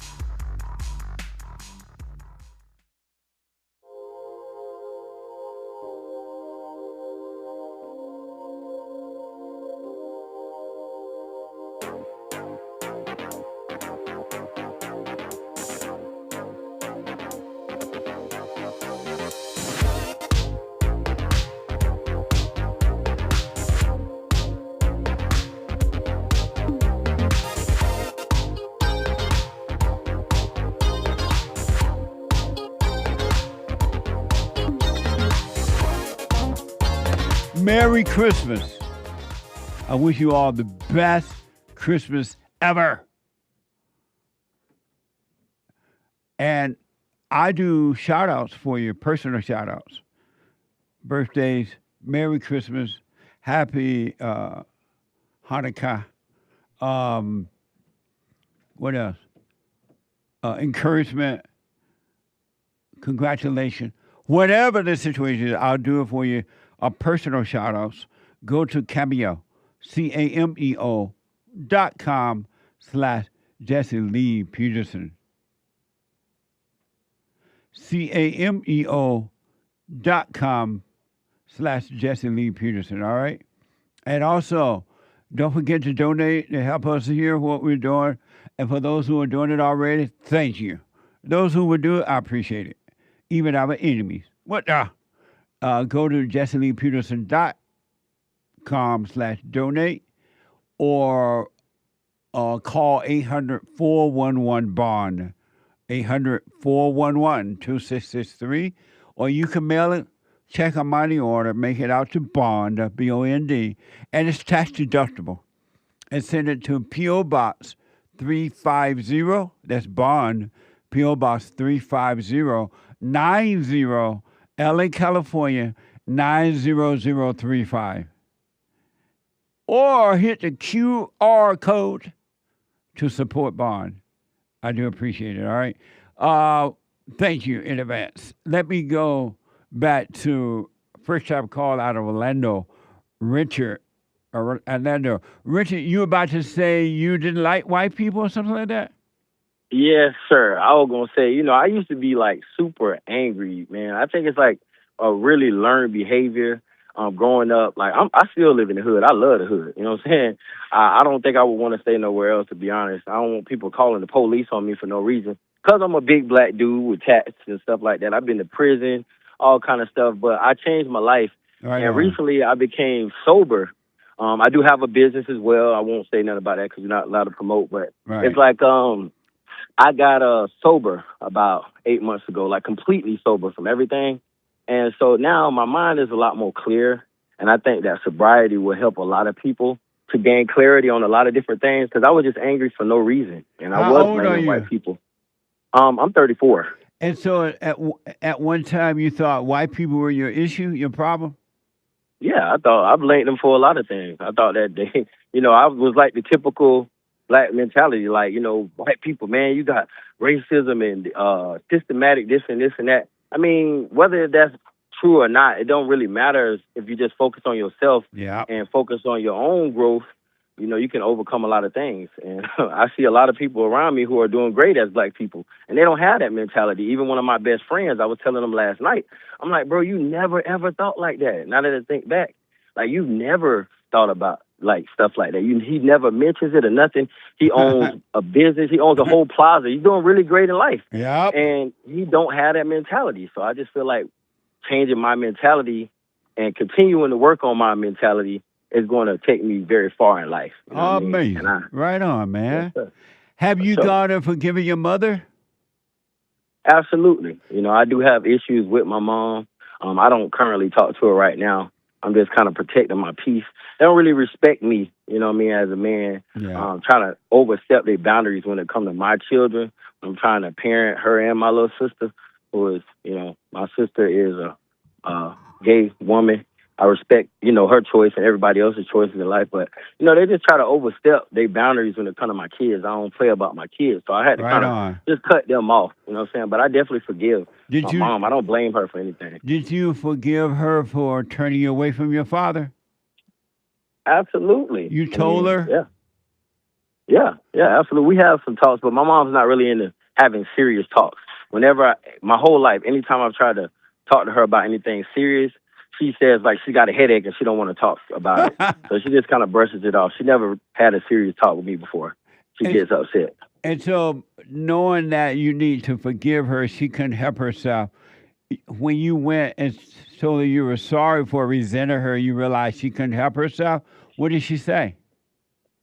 I mean, you know, we just kind of got off the subject. She doesn't really like to talk about those things.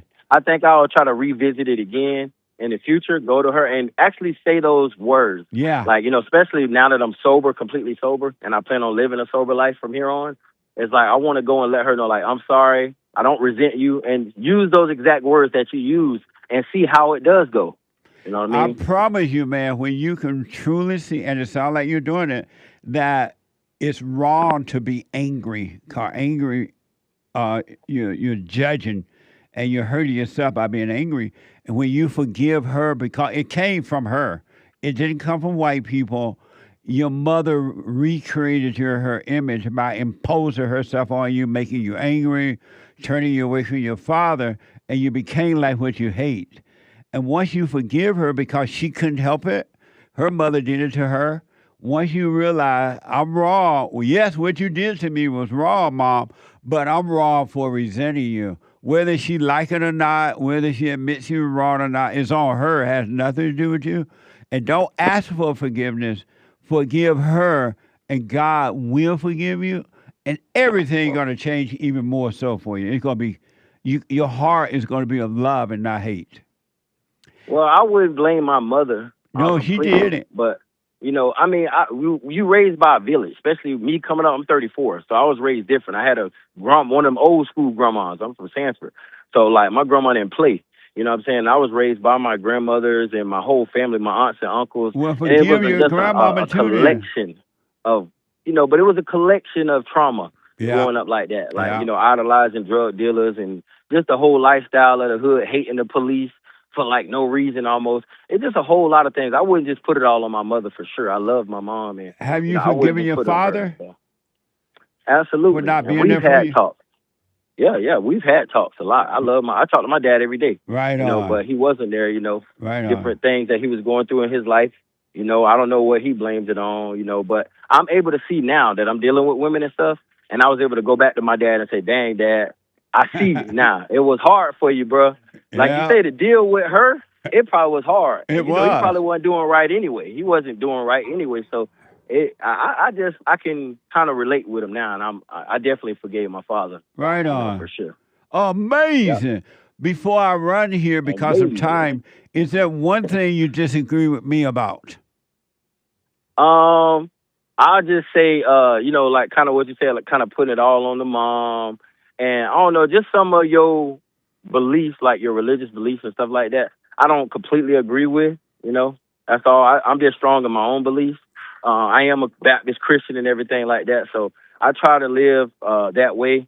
But I can't even think of something specifically that I disagree with. I just like your content, man. I like everything that you do, and I respect your views in either way. If I don't agree at that point in time or whatever the case may be, I just love what you do, man. Keep doing your thing. I Keep will. doing your thing for sure. Thank you, Richard. And you stay with it, stay with it, stay with it. You ever seen anything yet? It gets clearer and clearer and clearer. It's amazing. Yes, sir. You have a great day, brother. Happy holidays to you. You too, buddy. Merry Yes, sir. Christmas.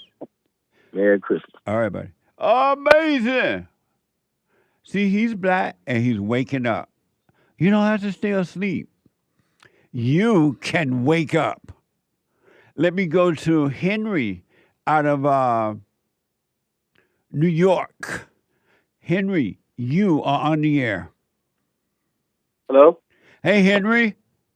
Hey, how you doing, Jesse? Oh, I've called before. Okay. But just to recap, I'm 62 years old. I've had a life. I've heard you talk about your life. It seems like we have similar in terms of how we related to women all the life. Dating pretty women because they're pretty, and you were talking about today, and I was in show business for a while. I got into personal training, all that kind of stuff. But I always had this connection with my mother. My mother was my rock. My mother was,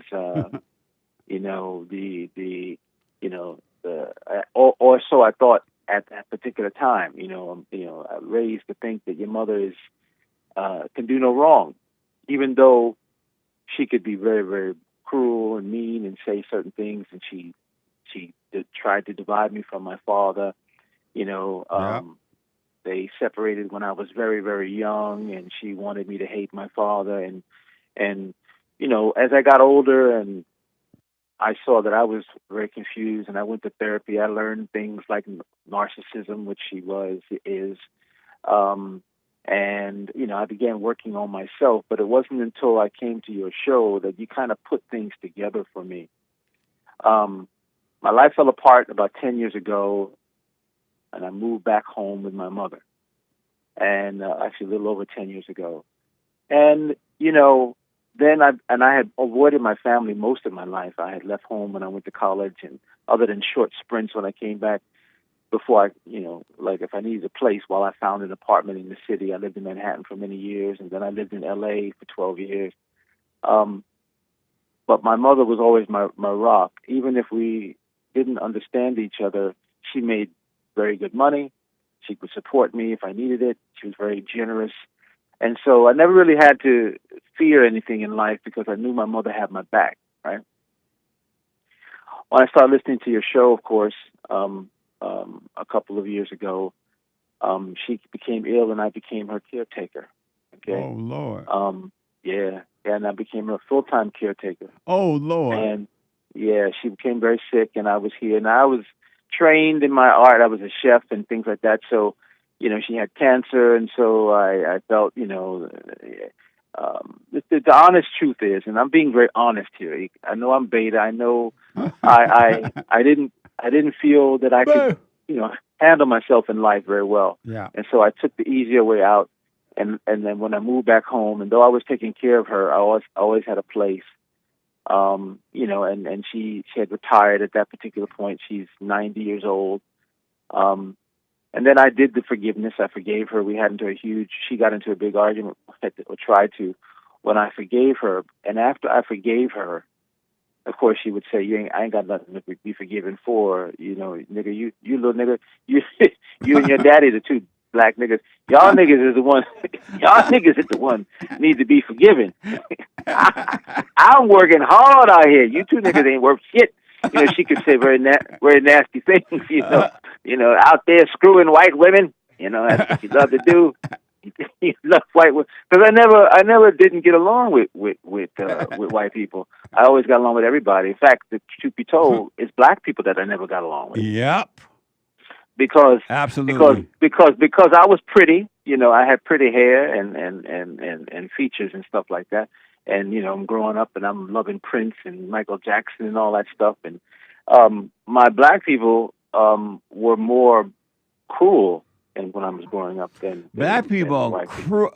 People don't really know the depths of how cruel black people are toward each other. They are. They're very cruel. They tease you mercilessly. Yeah.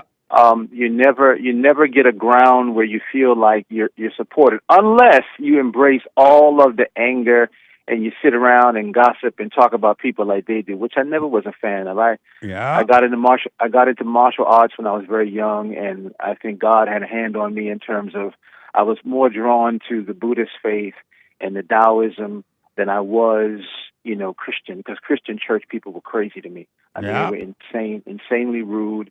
The women all wanted to sleep with you. I mean, if you wanted to find sex, quick, go to church. That's right. All How you had old to are do you now? was, I'm 62 years old now. Oh, yeah, you said that. Okay. But here's a situation that I find myself in. Okay. I have no career. I have no pension. I have no retirement. I have nothing coming. My mother is now in hospice. I have the house. She gave it to me, because she got sicker, she couldn't take care of any of her business. So I began to take over all her business things, which I did for several years. Once I forgave her, I could see things more clearly. Once I didn't have anger, Yeah. I didn't respond to certain things she would say. They would just fall off me. I could see, but yet sometimes, like I'm finding now at the end, when she's not there, cognitive, I have this, and this is the reason for my call. I have this complete fear, because you see, I don't get along with anybody in my family like that. Right, the whole thing. My dad is gone. Everybody is gone, and I have this intense fear of being alone. This is the thing I'm finding is the demon, or I should say, I'm not claiming that the demonic thought of I won't have anybody, and I won't, and it causes me to feel such grief, because now I have to plan, her funeral. I'm planning it. I'm getting ready. I'm facing all these things. I'm taking care of the bills, the hospice, the whole thing, and I don't mind. It's just that, I don't really know what to do. I mean, I really, all of my life the dreams that I wanted all failed. I don't know what to do in a world that out there now. I'm petrified of what that is, and so what I'm calling to say is, to just put that out there. If I was in LA, I would come and share it in one of them room talks, whatever. But I figure a call is just the next best thing. And do you have a question or something about it? Yeah, the question is how do you deal with the grief of a mother? How do you deal with the feeling of loneliness and what your life will be in that particular situation? Because I hear you talk about your life, and your life was, like when you say it's unique, a lot of the people may not relate to the things you say. That's why you have to preface it with, I'm black, or this is what we did in them times. Or like, the girl was fine. Like everybody who was young may not know what fine is, right? They may not. I don't know if they still use that word, right? Do they still use fine? You know what I mean? When I was thinking, we would be like, is the girl Vanity fine? That was if people didn't know who Vanity was, they thought. Right. People who were younger was like, Vanity, isn't that like a attribute? No. That's a woman. A woman named Vanity. Yeah, the one that was with Prince, right? Right. So we would say, is the girl Vanity fine, or is the girl Jane Kennedy fine? But if the people didn't grow up in that era, they didn't know these women that me and my compadres grew up with. Anyway, but because of time, you want to know how to deal with grief and being alone, right? Yeah, and going forward, Let me ask this. Let me answer this by asking this: who are you?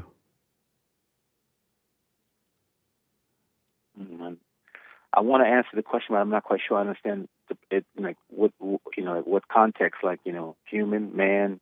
I don't know what that means. So, who are you? I feel like I am a spirit, living in this life. I feel like I'm learning lessons. I don't know how to answer that in a one-word sentence. So then, when you say, "I am afraid of being lonely," I'm gonna be alone because none of my family members I don't get along with. I'm afraid of this and that. When you say "I am afraid," who are you referring to? Oh, right.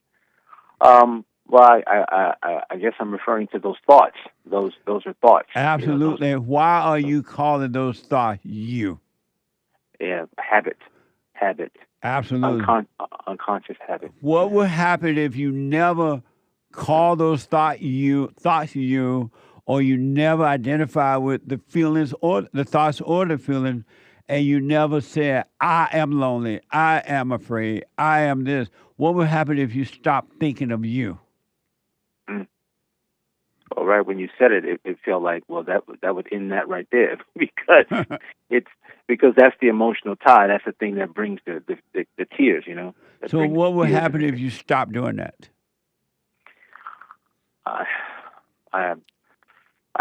I feel that it would probably happen is that they would dissipate, they would disappear. So why don't you stop? So the illusion of self would disappear, because you are not your thoughts, you're not the fear, you're not the emotions. It's not you at all, but because you're calling them you, it feels like it's you. Stop thinking so that you can be free. Right. Because if you had the whole family in your life right now, if you had everything, you would still feel the way you're feeling now, because you are identifying with a false self. The self that must die, the illusionary self that must disappear so the real you can appear. And so, and you're going to see, and I promise you this too, you're going to see that there's no such thing as fear. Fear is just a thought. It's just an illusion. It's not even real. Mm-hmm.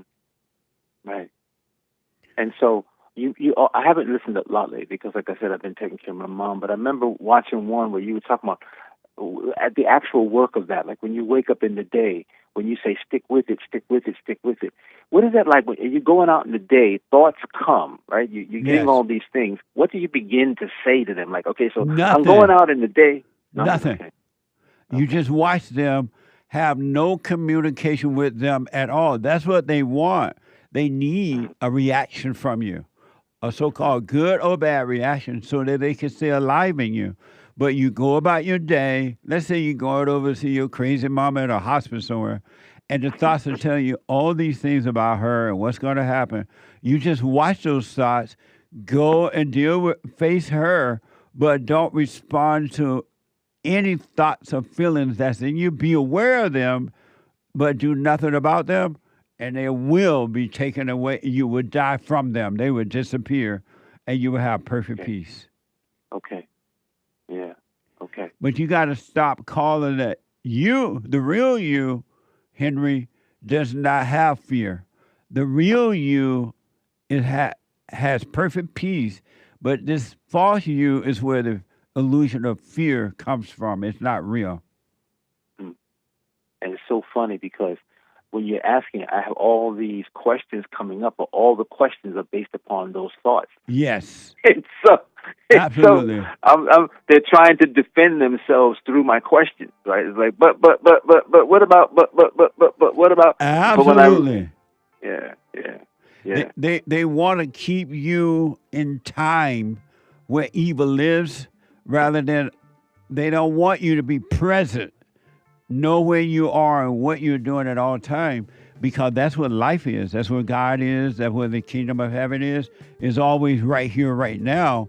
But the evil want you to live in time, thinking about the past, thinking about the future. What if this happened or that happened or this don't happen?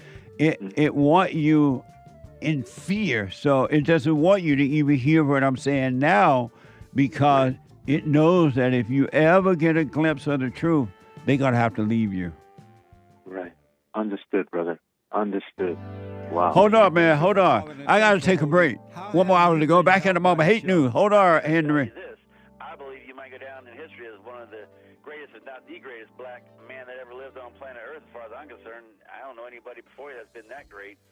You know, freeing the slaves is one thing, but you've been freeing people of their mind, which matters, it should be anyhow, to you more than anything else, because with the mind not being right, there ain't nothing else going to happen right anyway. If you can doubt every thought, because you're not your thoughts, if you can doubt every thought, knowing that you're not your thoughts, you don't create them, they're not from God, that they're from the deceiver, the great deceiver, Satan. If you can doubt every thought, you can be free, just like that. At an instant. Bring every thought into captivity. It's so amazing.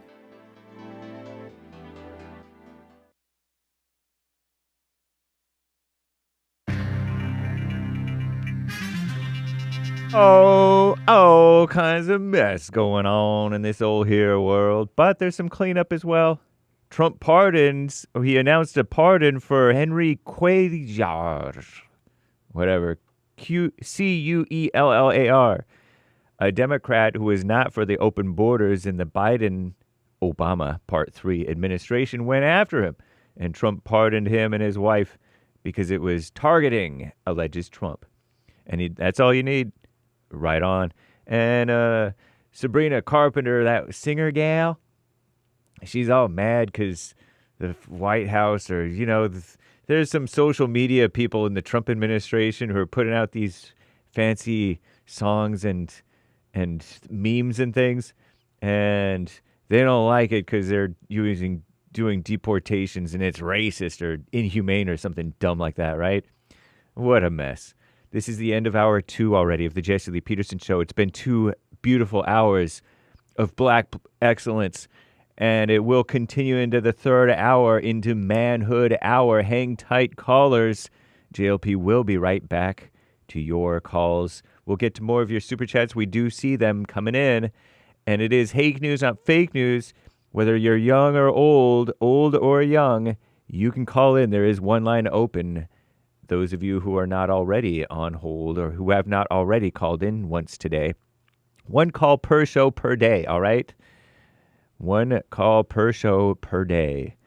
And anyway, commie nonsense. After the Jesse Lee Peterson Show, the Hake Report, okay? After that, American Anchor Baby. And I don't know if we've mentioned, but Punchy TV is happening today. Punchy TV live with our new Punchy TV producer, Kurt. And, of course, Derek, the black producer of the Jesse Lee Peterson Show, and last but not least, Bill, the awesome engineer. He's Gen X. Sweet. And then, of course, nice. So check out Punchy TV. And, of course, Men's Forum, 3rd Thursday. That's tomorrow night. Men only. 7 p.m. at Bond in Los Angeles, the first Thursday of the month, the 4th of December, AD 2025. Rebuildingtheman.com/events. A Dell donation.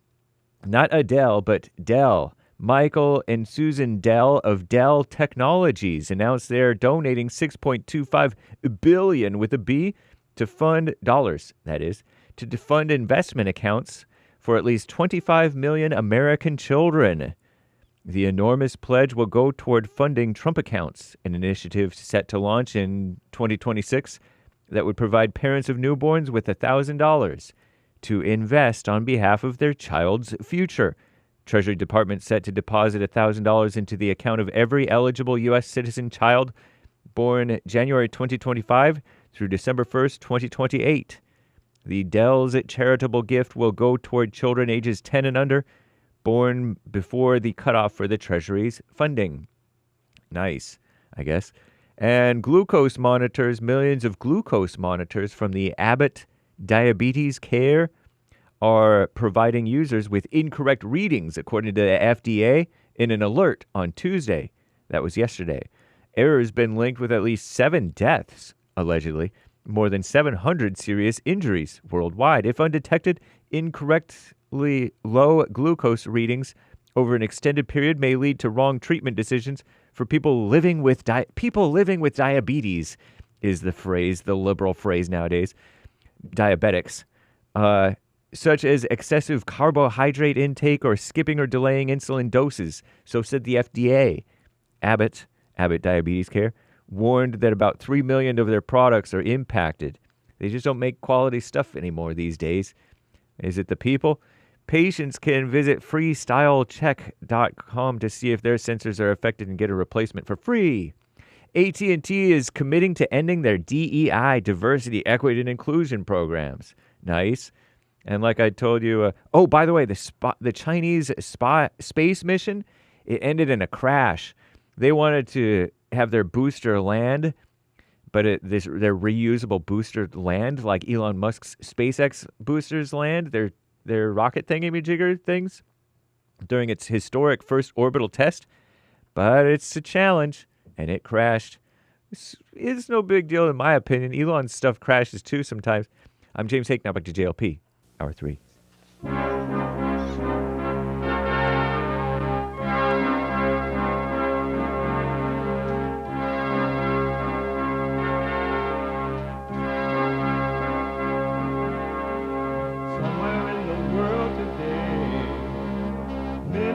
to stand up strong, face the truth about themselves, to understand what went wrong. I know we can find a way. I know we can find a way. I know we can find a way to stand up, stand up, stand up.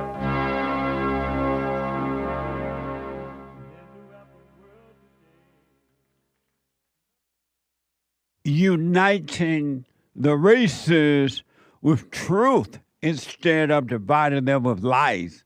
We're also rebuilding the family by rebuilding the man. I am Jesse Lee Peterson. Good morning. Merry Christmas. Don't forget to like these videos. I don't know if I mentioned that today. Like the videos. I don't want my producer yelling at me. Like the videos. You can get involved by calling 888-7753-773. 888-77-JESSE.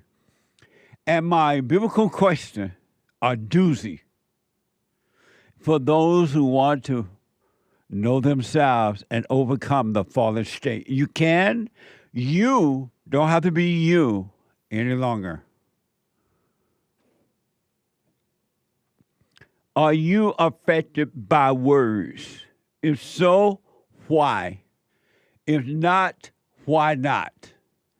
Are you affected by words? If so, why? If not, why not? Merry Christmas. Really. Enjoy your Christmas. This is the reason for the season. We have every way that you can watch and support the show listed on JesseLeePeterson.com, JesseLeePeterson.com/show. And if you got to run around and just can't sit and watch the show as it's happening, you can podcast, but you can listen on your phone no matter where you're going and what you're doing. It's been made possible. He made it possible for the sun to shine. He made it possible that we can have peace of mind. I got love and I've got joy, but most of all, I got the Holy Ghost. I thank God He made it possible. Oh, thank you, Lord. He made it possible that you can listen to the show no matter where you are and what you're doing by calling the listen line on TalkStream Live at 605-615-4131. 605-615-4131. And to donate, and we're going to get to all of your super chat. To donate and have your comments read out loud, go to buymeacoffee.com/JLP Talk. Buymeacoffee.com/JLP Talk or Bond JLP Cash App. Bond JLP Cash App. It's Wednesday. It's the last hour of the show on Wednesday. And every Wednesday, third hour is we're bringing back the order of the truth. God in Christ, Christ in man, man over woman, woman over children, and it is Manhood Hour. What is a man? What is a man? Man. It's an adult human male. Manhood. Hillary or President Trump? I voted for Hillary Clinton. Beta male. A man is a male who turns to man. Alpha male. Live right, be right, and lead the way. I don't give a fuck. I see. Yeah, make me famous, bitch. Air Force, fucking Supreme Court Justice, lawyer, do something, ho. there I was, minding my own business. Fucking sick of white people acting like you run shit. You don't run shit. Let's talk about the white This is too supremacist much cursing in this thing. needs to be kicked out of this country because I can guarantee you, I can track down more crimes that they've committed because overall, immigrants have a lower crime committal rate than white supremacists. We need more men. That's for sure. If ever we needed more men in the country, we need it now in the world. I'm sorry for all that cursing. Why y'all didn't take that out? I used that one clip that had 2 curses there. My bad. I forgot to bleep the last cusses there. Amazing. The first ones were bleep. What? You were saying the first ones were not bleep, but they were. But that doesn't matter. Oh, they were? They were. They were? They were. And why not the last 2? I used the wrong clip there. Oh. That's Anchor Baby fault. Don't blame it on the rain. Blame it on the Anchor Baby. What the? Anyway, amazing video, though. Let me go back to Henry out of New York. He's dealing with grief. How to deal with grief. So, Henry. Hey, bro.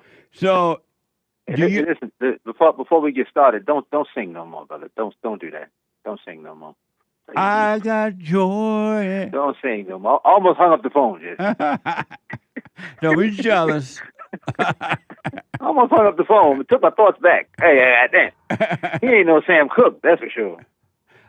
Anyway, ooh, speaking of Sam Cooke, that man can sing. He did now, though. Oh, couldn't he? Couldn't he now? Oh, yeah. But anyway, do you understand now that you gotta, all you need to do is stop, be aware of the thoughts and emotions if you don't catch it. If you catch the thoughts in time, you're not going to have the emotion, but if you don't, you're going to have emotion.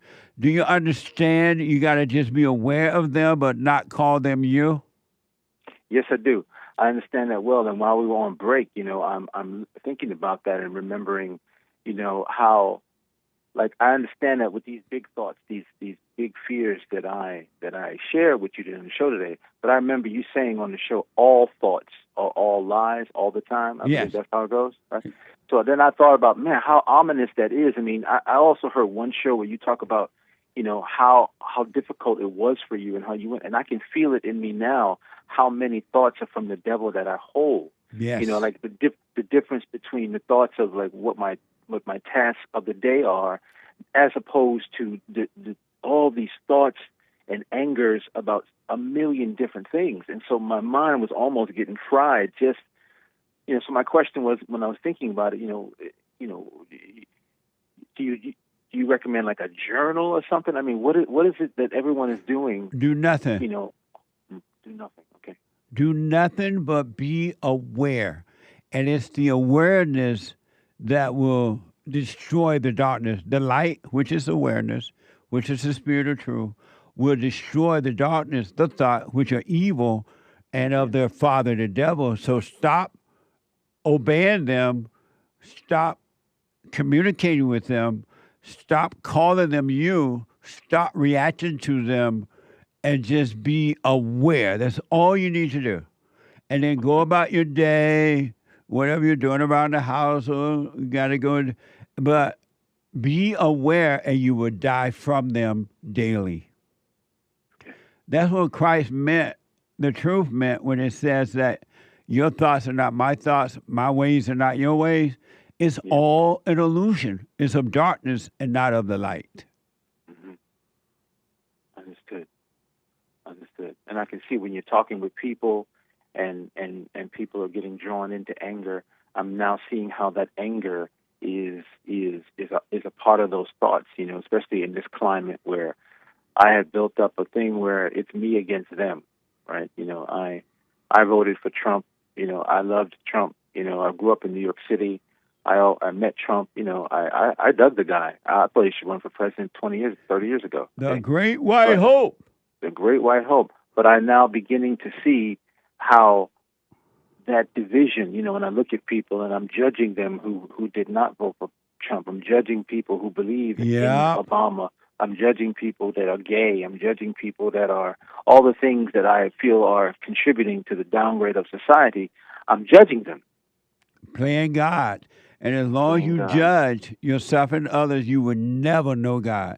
Satan would always, the spirit of evil will always be your God, not the true God. Right. It'll be the little g, little God, but it will always be. But I promise you, if you stop following thoughts, don't do anything that they say, and then don't react and don't respond, you will never judge again, no matter what. You will let people live the life that they want, whatever they want to do, that's on them, and it has nothing to do with you. And you're going to also see that it's not you against the world. You are not against anyone. You're just living your life. That will be made clear to you as well. Right.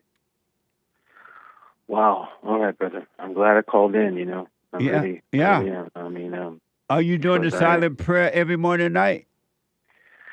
Yeah, No. well, actually, I do it more, honestly. Well, all you got to do is stay with that then, and then during the day, be present by always knowing where you are and what you're doing, because you could be at the hospice place with your mother, but your mind would be somewhere else. That's always right. keep your mind where you are. Where you are. That's very, I know with the Christian, that also sounds like very Zen. You know what I mean? Like that's like a. When I heard that before. Like when I practiced martial arts, like when I studied, to keep your mind present, focus. It sounds also very like kind of like a Zen thing, But I'm just saying, it just reminded me. Who is Zen? I don't know him. I know. You old. That's why. I'm too old to even know Zen. You too old to know what Zen is. That's right. But just keep your mind where you are. And the way you do that, just simply be aware of where you are at all times, rather than being your physical location. Your body is physically in one location, but your mind is somewhere else. Bring it back to you. That's all you need to do, and it will change by itself. You can't change it. You bring me a story. I've forgotten this. Years and years ago, I had to go to a hospital. I thought I was having a heart attack, right? And they found out that it was what they call a panic attack, an anxiety attack that I had. And I was rushed to the hospital, and I'm in the hospital, and they got the tubes, and this really sweet lady, she was like an angel. She came in, and she said, "Son," and she said, "How you doing?" And I said, I'm all, nervous. She said, you had an anxiety attack. Your heart and everything is fine. She said, "Here's what I want you to do. This is better than therapy. You can better than other things." He said, when you start having anxiety, bring your presence back to your body. Look over there and start naming things. That's a wall. That's a shelf. This is my toes. This is my hand. And it will bring you out of that anxiety. And I thought she was completely insane when she was saying this. But yet that proved it when I was on a subway once. I used to have a claustrophobia, and when the subway train make a long story short for me. Make a long story short. When I'm having that, I pull it back to the pro. I'm sitting here. I'm doing this. I'm breathing right. I pull it back to the moment, and it pulls you right out of the anxiety. That's all you got to do. Stay present. All right, brother. I appreciate it. Thank you so much, man. And so just practice staying present, and those spirits, those dark spirits that made a home of you, they're going to have a fit. They're going to yell at you. They're going to say things like, "Where's God now? God is not helping you. God is." They're going to say all kinds of things because they want you to react so they can stay in you. Evil lives in human bodies, minds and bodies, right? And they don't want to leave there. They have to find somebody else to go live in if they have to overcome you. So don't call it you. You'll be fine. Okay, brother. I appreciate that so much. I'll call back some other time. Let you know how things are going. Yeah, let me know how it's going. Okay, bro. Thank you so much, Jesse. And be glad that none of your family members are in your life, because especially now that your mama died, they gonna try to rip off everything you got. Yep. They're already suggesting such things. I rest my case. Yeah. You're right on that, brother. Right on that. So don't let them back in your life. It's not love. All right. Thank you, brother. All right, buddy. Good night. Bye. Bye-bye. Amazing. Todd is the first time call out of Washington State. Todd, you are on the air. Hey, Jesse, how's it going? Thanks for taking my call. All is well, Todd. I'm a huge fan. Thank you. Thank you. Yeah, so I had a question about, I heard you talking about Jesus the other day to a different caller and him being separate from God, like a different person than God. And I grew up Christian, and I always thought that it was, strange that they called him one person, God and Jesus and the Holy Ghost. And it made sense what you were saying. So I just wanted to get some clarification. Like, do you think that Jesus is still the Savior and just a different entity than God? Jesus is the Son of God. And so the Spirit of the Father was in the Son when he was walking the earth. And through the Son, the Spirit of truth was working to get things done. Absolutely. But Jesus is not God. He is the Father. So he is the Son of the Father. Okay. And he was still the Savior. You still believe that he was the Savior. What do you mean by Savior? Like that he died for our sins and like the atonement, like we're able to be washed clean of our sins through his atonement and death? Well, he definitely conquered death, and as a result, he brought us back. He bought us back from the devil, because the devil owned all human beings because they were of their father, the devil, right? They had no love. They were just evil like they are today. And Christ came, and the devil took Christ in, but he had no right to Christ because Christ had not done anything wrong. So he didn't own Christ at all, but he took him in anyway. And that was the plan, so that through that taking Christ in, Christ can conquer death, and now we're all free from death. Okay. But the sin part of it, is that something that you disagree with on there? I'm just curious. I know you heard about talking about living outside of sin. Well, sin is any man or woman who has anger, resentment, which is evil of the heart. Okay. Yeah. And that's why when you admit that you're evil, because all angry people are evil and stupid and blind, right? When you can admit you're evil, that's what sin is. You're confessing your sin. I am wrong. I'm evil. I'm judging myself and others. And in that very moment, things start to change for you. That makes sense. Yeah, that makes sense. I guess I was just confused why the church ever thought that to put it together into one person. Like, I don't understand why that was taught for someone. Because they're lost and cannot see. They have no idea what they're talking about, and they're just repeating what someone else said. They do not see it for themselves. Interesting. And when you were a reverend, you taught that theology, that they were the theology that you were just talking about? I don't know what a theology is. Oh, sorry, the doctrine you were just talking about. I don't know what a doctrine is.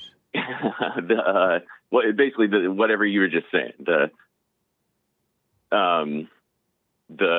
message that you were just saying. I point people back to the source within that can teach them all things. Okay. You have within you a teacher, and he will teach you all things. But the problem is, people won't look within and allow the real teacher, the true teacher, to teach them all things. And that's God. This teacher is the Holy Spirit, which came from God. Okay. Yeah, we learn on earth through the Holy Spirit. Yes. Okay. Most people don't. Well, thank you. Most people think that the Holy Spirit is some type of emotional reaction. And so they dance and they run and they cry and they fall on the floor and they feel good. And then they get up and they go home and then they cry. Right. Have you forgiven your mother? I'm trying to. I thought that I have, but sometimes I still get angry. And so I don't know if I've fully forgiven her. Have you gone to her and apologized for resenting her for what she did to you? Not specifically. I haven't said that to her, no. And so why do you think you have forgiven her if you haven't gone to her and forgiven her? That's a good point. I don't know. No, that's a question. Yeah, no, because I internally forgave her, but I hadn't talked to her myself. So. And why not? I guess I'm afraid to. How old are you? I'm 30. And why are you afraid of your mother? It's a great question. I don't know. Because you hate her. Yeah. Anyone that has anger has hate, and in hatred, there's fear. You're afraid of the person that you hate. That's fair. Yeah, that makes sense. Why don't you shake in your boots and go and forgive her for what she's done? Don't ask her for forgiveness. Human beings don't forgive. We admit that we were wrong, and God forgive, but we got to admit we're wrong. Go to her and apologize for forgiving her. I mean, for what she's done to you, turning you away from your father and creating you her image. Okay. Yeah, no, that's, I definitely will. Thank you. And have you forgiven your father for not protecting you from her? No, I guess I haven't, no. And why not? The same reason, I guess I'm afraid. And so how would God forgive you and draw you into perfect peace if you don't go and forgive them?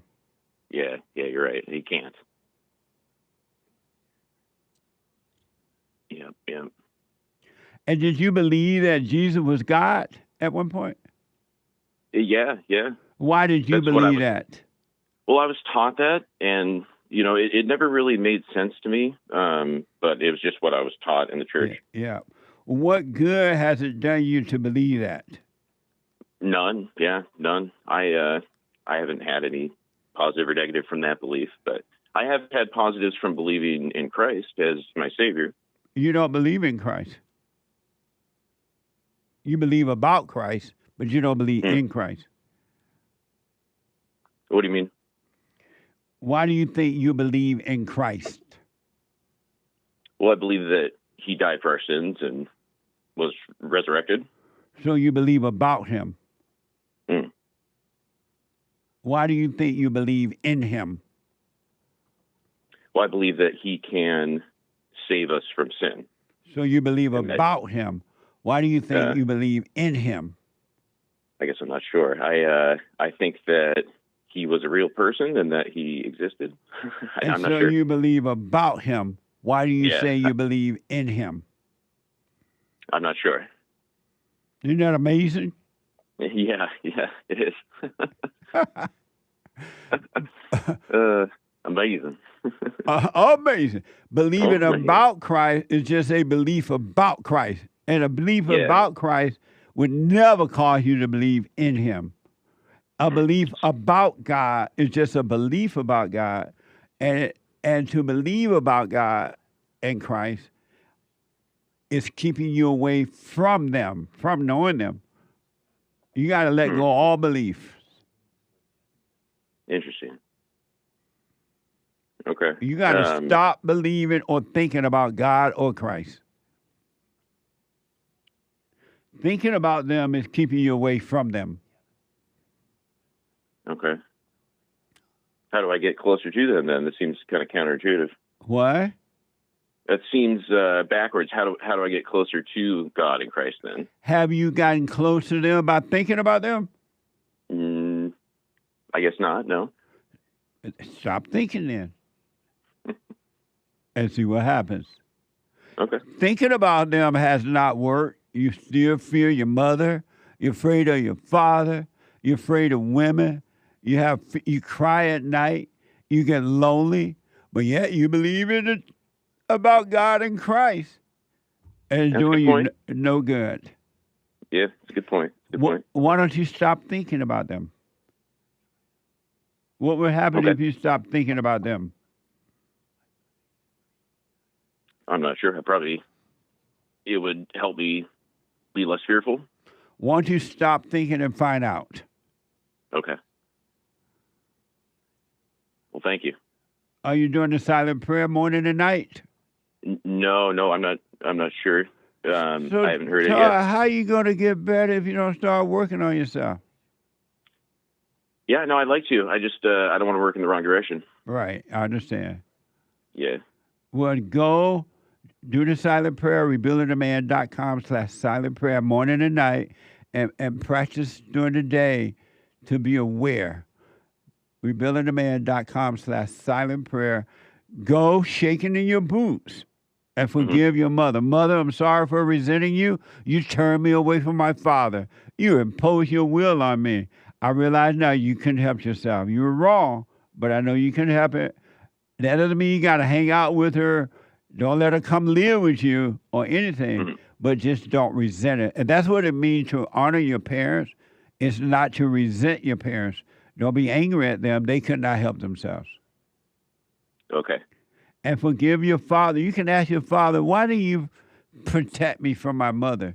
And you'll see he made a baby with his mama. Your mother is just like his mama, and he didn't know how to deal with your mother. Yeah, you're right. And I do resent women because of it, for sure. Of You're course. not wrong. All men resent women. There's not one. They hate women. And women, because they resent their mother, the woman is their God. And that's why they don't know what to do with them but have sex with them. Interesting. Yeah, you're right. All right, well, I'll start there, and I'll look up the prayers. I appreciate it. Let me know how it goes. I definitely will. Thanks, Jesse. I appreciate your help. You got to face your mother, man. Yeah, I got to go shaking in my boots, like you said. And stop thinking about Jesus or God. Yeah, that one's going to be tough. The thinking about them is what's keeping you away from them. You mean even praying to them or anything like that? I guess I'm not 100% clear. You know how when thoughts come about Jesus and thoughts come about God, let them pass. Okay. Don't communicate with them. Don't believe that you're believing in God or Christ. Just let them pass, and you shall know the Father, and you will know the Son. Okay. Yeah, I see what you're saying. Do you know the distance between you and Christ? The distance between you and God? No. Thoughts. Thoughts, yeah. They keep you away. They stand between you and Christ. All right. Well, I'll work on not having those thoughts. That's good advice. And just watch them, all right? Okay. Let me know how it goes, man. All right, we'll do. Thanks. I'll give you a call back. Absolutely, and Merry Christmas. Oh, you too. Merry Christmas, Jesse. Thank you. You're amazing. Oh, amazing. Take care now. Amazing. All right. Bye-bye. Bye. Amazing. There's not one Christian man or woman, male or female, whatever color, that know God or Christ by thinking about him. Not one. Not one.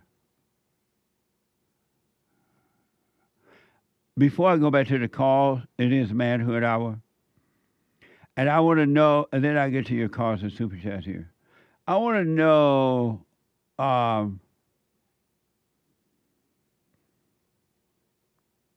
what do you think about this situation that happened at the mall? Really, what do you think about this?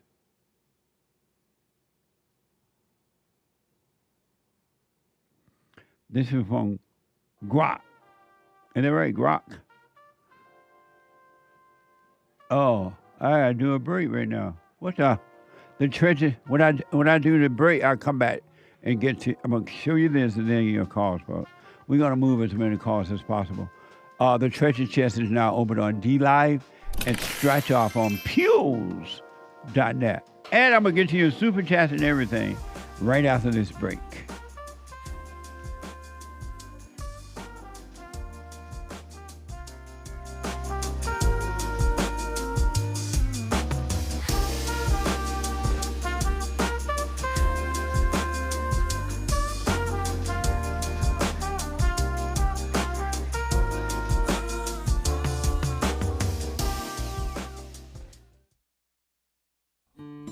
We have a counseling service, and I have to admit, thanks to God, it is the best counseling service on this side of heaven.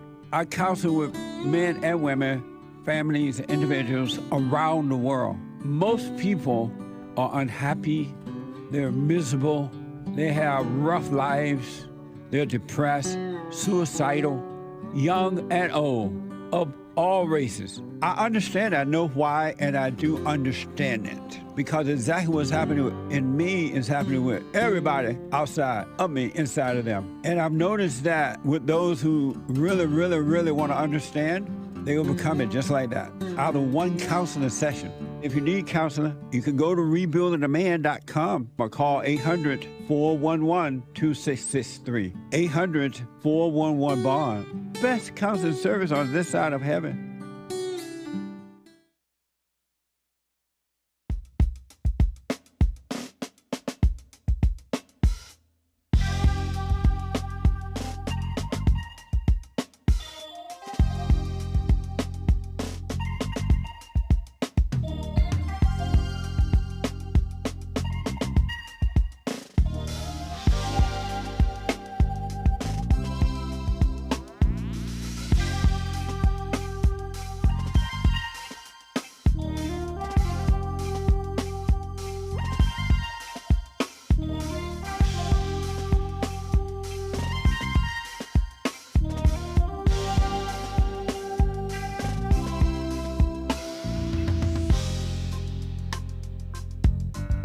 Amazing. Welcome back. The Hake Report is coming up at the top of this hour. The Hake Report. The guy with the good hair. And he ain't afraid of no blacks. And he white. From 9 to 11 a.m. Pacific time. And after the Hake Report, the American Anchor Baby. On fire. The American Anchor Baby, from 11 to 1 p.m. Pacific time. And then at 2 p.m. today, a busy day, Punchy's TV. Punchy TV. Punchy TV. PUNCHIE.TV. A brand new episode you do not want to miss. All right? And then tomorrow night, the Lord is willing and the creek don't ride, Men's Forum. Last one for the year on a Thursday night. Every first Thursday night of the month. I can't wait. They are always amazing. And then the ladies, the third Thursday night of the month. Get ready, ladies. You know your assignment for this month. I don't want to hear anything but reactions. Meaning, what do you realize from them? All right? I want to show you this video really fast. Talk about, I just want to know what you think about this. This is from Grok. This post shares a video of a chaotic physical altercation among black individuals at a U.S. mall where a white woman comforts their crying infants. These people fighting, so they left the children unattended. And the white savior came in. Watch this from X. Hey, out the door! Now! Hey, out the door! Hey! Oh, you know, I'm playing with the shit! Girl, you take the girl, you take the Oh, okay. Ain't call my name. I know my kids. Ain't call my name. You ain't take my you touch me. Nigga got beat. You ain't touch me. Nigga got beat. Nigga got beat. Nigga got beat. I'm here. Nigga got beat. Girl, you had the job, bitch. Amazing, huh? You can't take the blacks anywhere nowadays. And the white people got to come in and save them. This is not going to change. And it is changing for those blacks who have started to really examine themselves as an individual. And they're going and they're forgiving their mothers. and returning to the fathers, the men and the women. But for those who are not, that has nothing to do with slavery. It has nothing to do with Jim Crow, and it has nothing to do with white people. That's the spirit of evil that's been passed down through them, to them, from their mothers and grandmothers in a lot of cases. What a mess, huh? In the mall, they fight everywhere now, everywhere. And the white lady got both of the little black babies on her hip. What the? And they hate the very people that come and try to save them. What a sad way to live.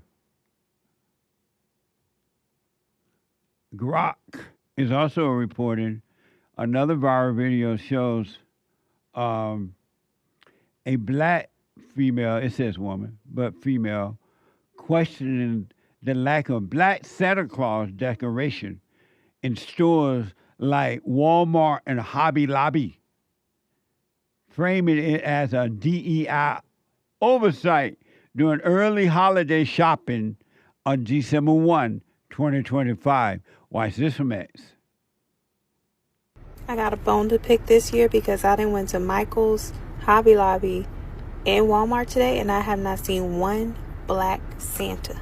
Now, I don't know what's going on with all this DEI business, but Santa, black Santa, is missing in action, and we need to find him. I ain't going to Target, so I can't check Target. I'm going to Marshall's next, and I better see a black Santa somewhere.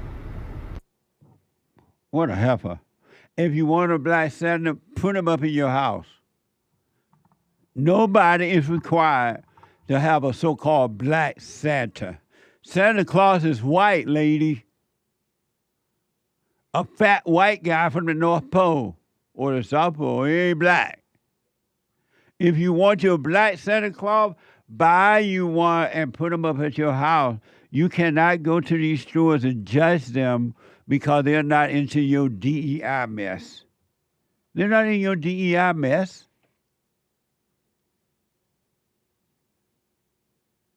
What a mess, huh? Black people, you are your own problem. Nobody else is. If you clear your mind, the rest will follow. Your mind is screwed up. Angry people are stupid people because their little god, Satan, is stupid. The nature of Satan is stupid. It's stupid to be walking around looking at somebody's business for a black Santa Claus. That's dumb. But when you're angry, dumb seemed the right way for you. Seemed to be right. Be quiet, Hake. Hake can tell me the real Santa, the real Saint Nick was Greek, of course. Greek is not at the North Pole. Kurt, is he from the North Pole or the South Pole? North Pole.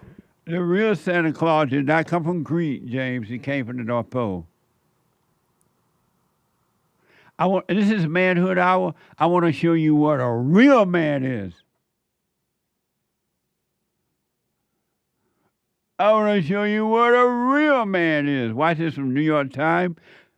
The Great White Hope. I call him the Great White Hope. They said President Trump unleashed a xenophobic tirade against Somalian immigrants during a cabinet meeting on Tuesday, calling them garbage. He does not want them in the United States. This is a real man. This is some people call him amazing. The wind and the sea obeys him. Some people call him king, and they hold king rallies, worshiping him. Some people call him daddy. I call him the Great White Hope. This is Manhood Hour. Here's an example of a real man. Watch this from X. Somalians ripped off that state for billions of dollars. Billions. Every year, billions of dollars. and they contribute nothing. The welfare is like 88%. They contribute nothing.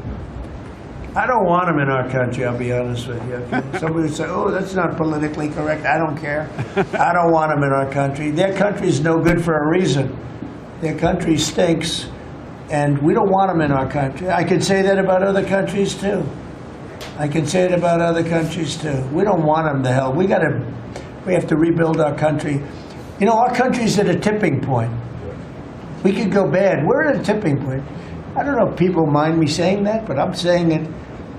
We could go one way or the other, and we're going to go the wrong way if we keep taking in garbage into our country. Ilhan Omar is garbage. She's garbage. Her friends are garbage. These aren't people that work. These aren't people that say, let's go, come on, let's make this place great. These are people that do nothing but complain. They complain. And from where they came from, they got nothing. You know, they came from paradise, and they said, this isn't paradise. But when they come from hell, and they complain, and do nothing but bitch, we don't want them in our country. Let them go back to where they came from and fix it. I rest my case. Now, these are the kind of white folks I know growing up. They were not afraid to speak the truth. And they did it with love. And I want you, white folks, take note. Donald Trump is white. And in this particular case, he's talking about black people. And not afraid. And nor is he angry. And he's telling the truth. You don't want these people in your country. These people don't have the same mentality you have. They came from S-hole countries, and they bring their S-hole ideas here, and they rip off America.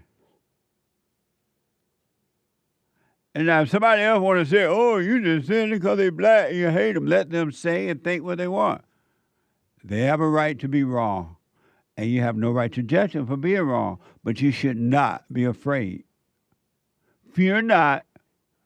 The spirit of truth has no fear. Isn't that amazing? And they call him King.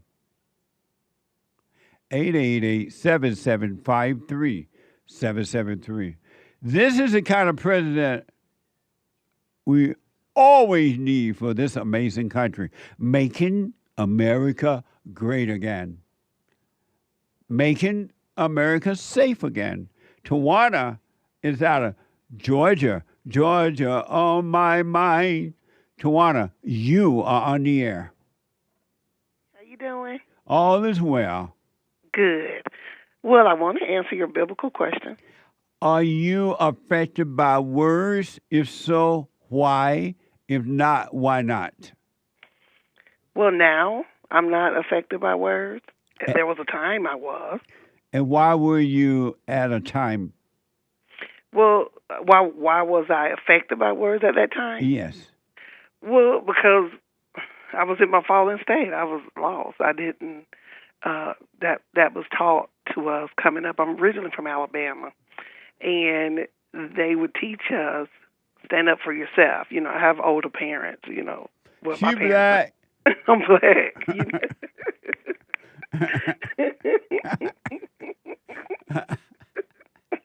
Amazing. Yeah. So I would, you know, you just felt like it because you had to prove a point. But really, it's not who I really was, but you just felt like you had to do that to be accepted. You can't just be a wuss and not stand up for yourself.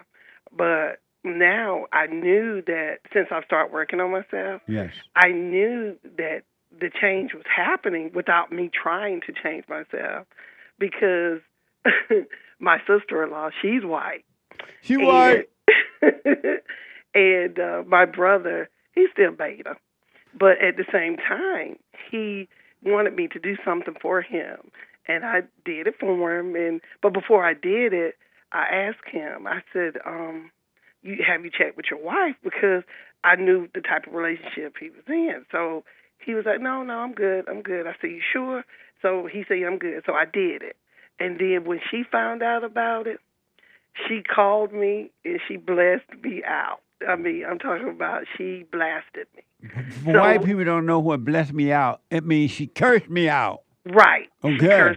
She didn't bless you. She cursed you. Not blessed, but when I say Right. blast, I know what it means, but white people don't know. Okay. Well, she went enraged. So I was like, could you calm down? Could we talk about it? You know, just trying to keep her calm. Right. She wouldn't. She just immediately just said what she had to say, and she hung up on me.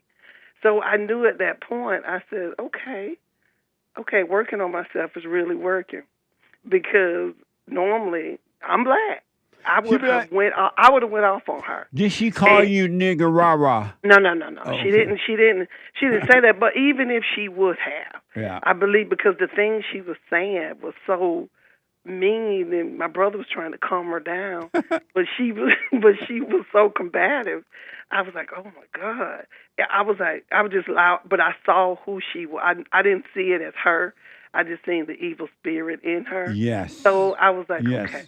And when I remained calm in that and didn't blast her back, and because normally I would have, and I remained calm, and I said, wow, this is working. So you know, that's the reason why I can say now, that's why I'm not affected, because I'm working on myself. I'm trying to stay in the present, and I'm trying to, you know, I do my silent prayer every morning and every night. And I watch service on Sundays. So it's like, it's not me doing it. I know it can't be, because I would act out. But, you know, just staying present indeed keeps you calm. So I didn't act out then. So I was proud of what came out of that. Amazing. Well, I want to put my little 2 cents in, but I got to wait until Sunday. But I appreciate you responding to the biblical question. And you stay with it, stay with it, stay with it. Okay, I will, Jesse, and you have a Merry Christmas. You too. Merry Christmas. So your brother is married to a white woman? He is. And he black? He's black. And he can't even handle a white woman? No.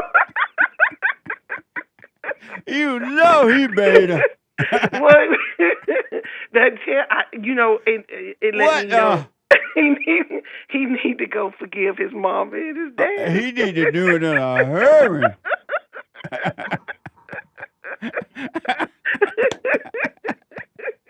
He can't even handle a white woman. No, he cannot. Where are the white women? What a beta. He's indeed a beta. Oh, that's so funny. But yeah, but hopefully over the holidays he could go and forgive my mom and my dad. But I every time he go around him, I can see him shaking in his boots. So I don't know if it's going to happen anytime soon. But if you let want him to stay suffer. in his hell, let him stay in his hell. Yeah, leave him right in his misery and don't judge him. I'm not. Yeah. All right, TWANA, thank you. Thank you, Jesse. All right. You too. I'll I'll put my 2 be waiting cents in to on hear it. Sunday. I'll be waiting to hear it. Right on. Okay. Take care now. You too. He's married to a white woman. He's scared of it. He black. What the? The fellowship. She mentioned the fellowship. Check it out, folks. It's amazing. You can podcast, and all are welcome. Meeting doors open at 10:30. Meeting started at 11 Pacific time, a.m., and 2 p.m. Eastern time.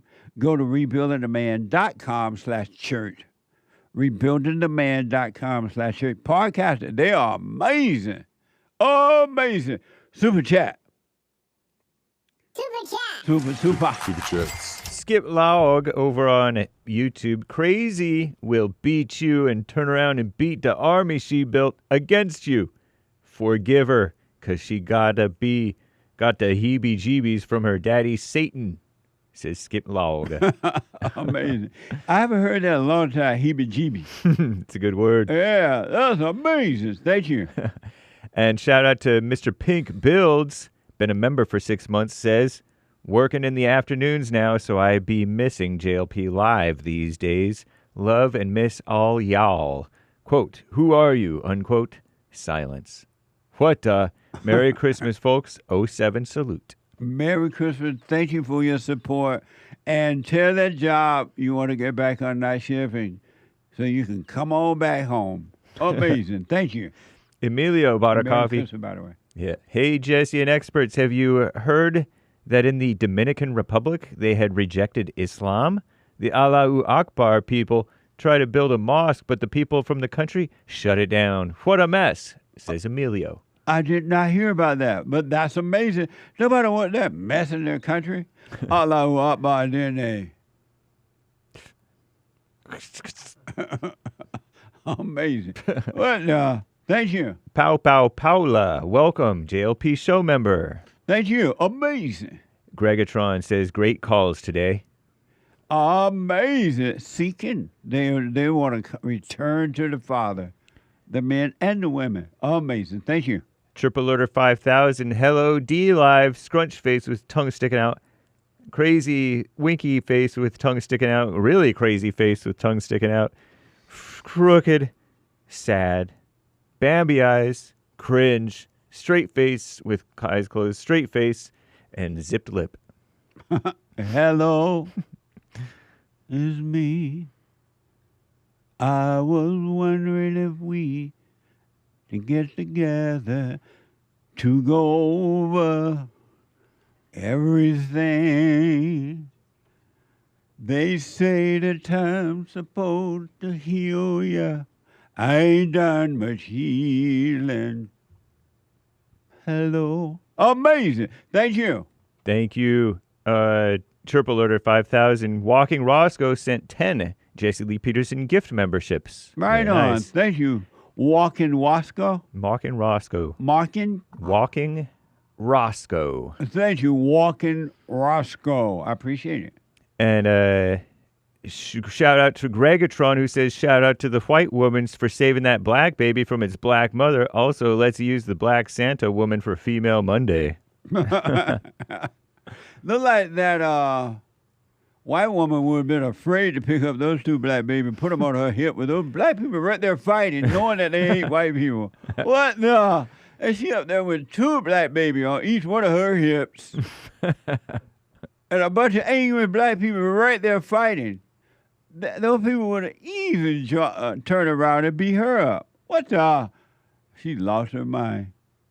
That's Amazing. something else. Yeah. Shout out to Chirp Alert 5000, Games for Rec, Aries 1, Potleaf, Groovy Monkey, Kid Combo 1, Misty, Super Dave, Cactus Eater Bear Army, and the rest of the supporters over there on the D Live crew. Shout out and thank y'all. Amazing. And of course, shout out to Pastor Chatelet, Age of Inversion, and so many others there on the Rumble crew, monthly supporters. Shout out and thank you all, and Merry Christmas. And of course, the YouTube supporters on the 3 different YouTube channels. That's cool. Right on. Thank you all. And thank you guys. I do believe that is all for now. Amazing.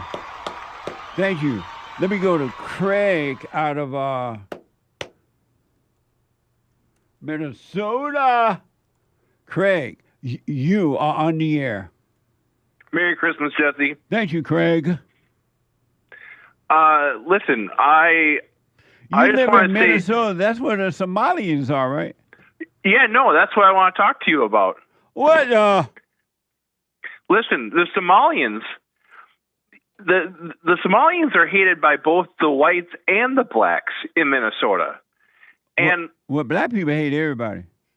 Black people hate everybody. Yeah. But they really hate the Somalians. The thing is that the Somalians have taken over apartment buildings, huge chunks of Minneapolis, and they don't have police coverage. They have tribal police. They have tribes. And the thing is that basically it's Mogadishu in Minneapolis, and the police are too afraid to go in there. And the thing is, like, the only people defending Somalians right now are liberal white women.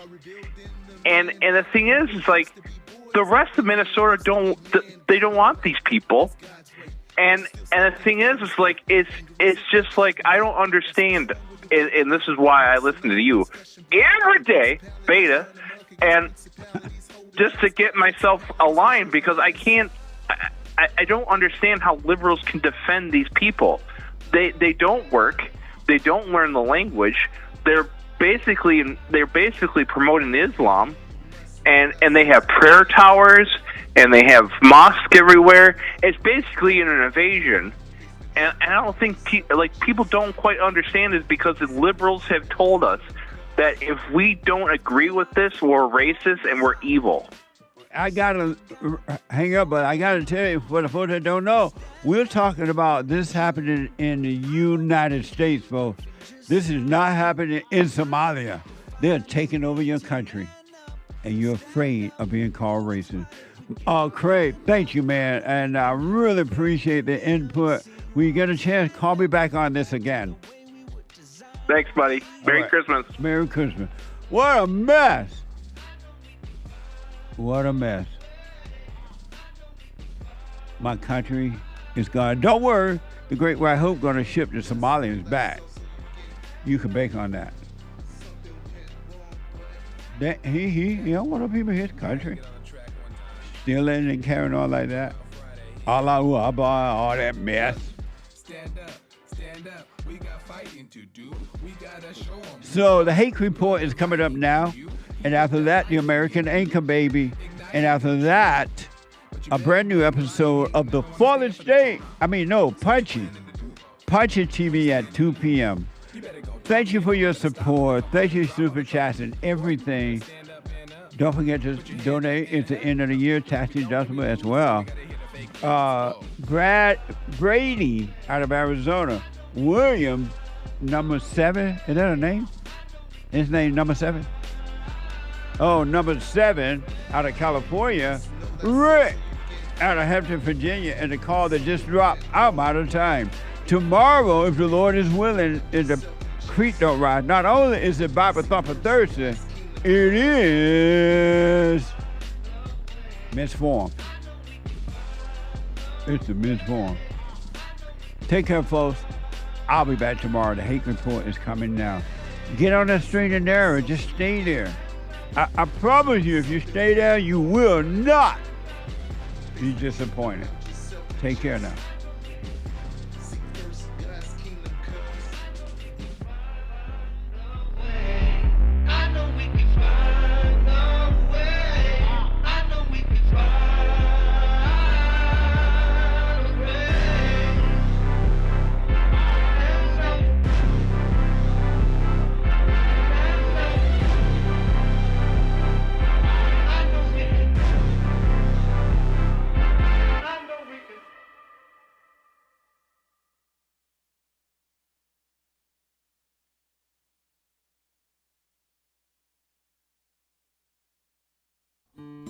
We have a counseling service, and I have to admit, thanks to God, it is the best counseling service on this side of heaven.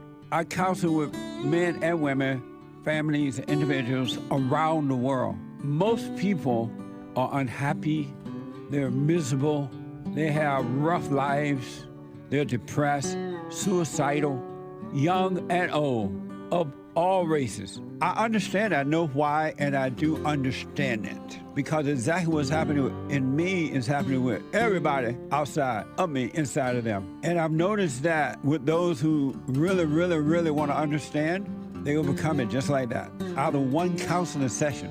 If you need counseling, you can go to rebuildingaman.com or call 800-411-2663. 800-411-BOND. Best counseling service on this side of heaven.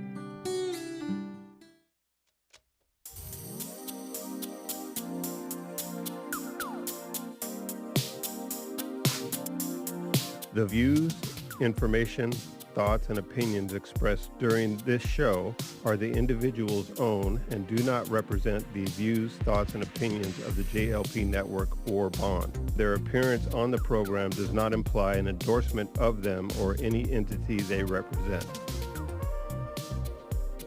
The material and information presented here is for general information purposes only. The JLP Network and Bond name and all forms and abbreviations are the property of its owner, and its use does not imply endorsement of or opposition to any specific organization, product, or service.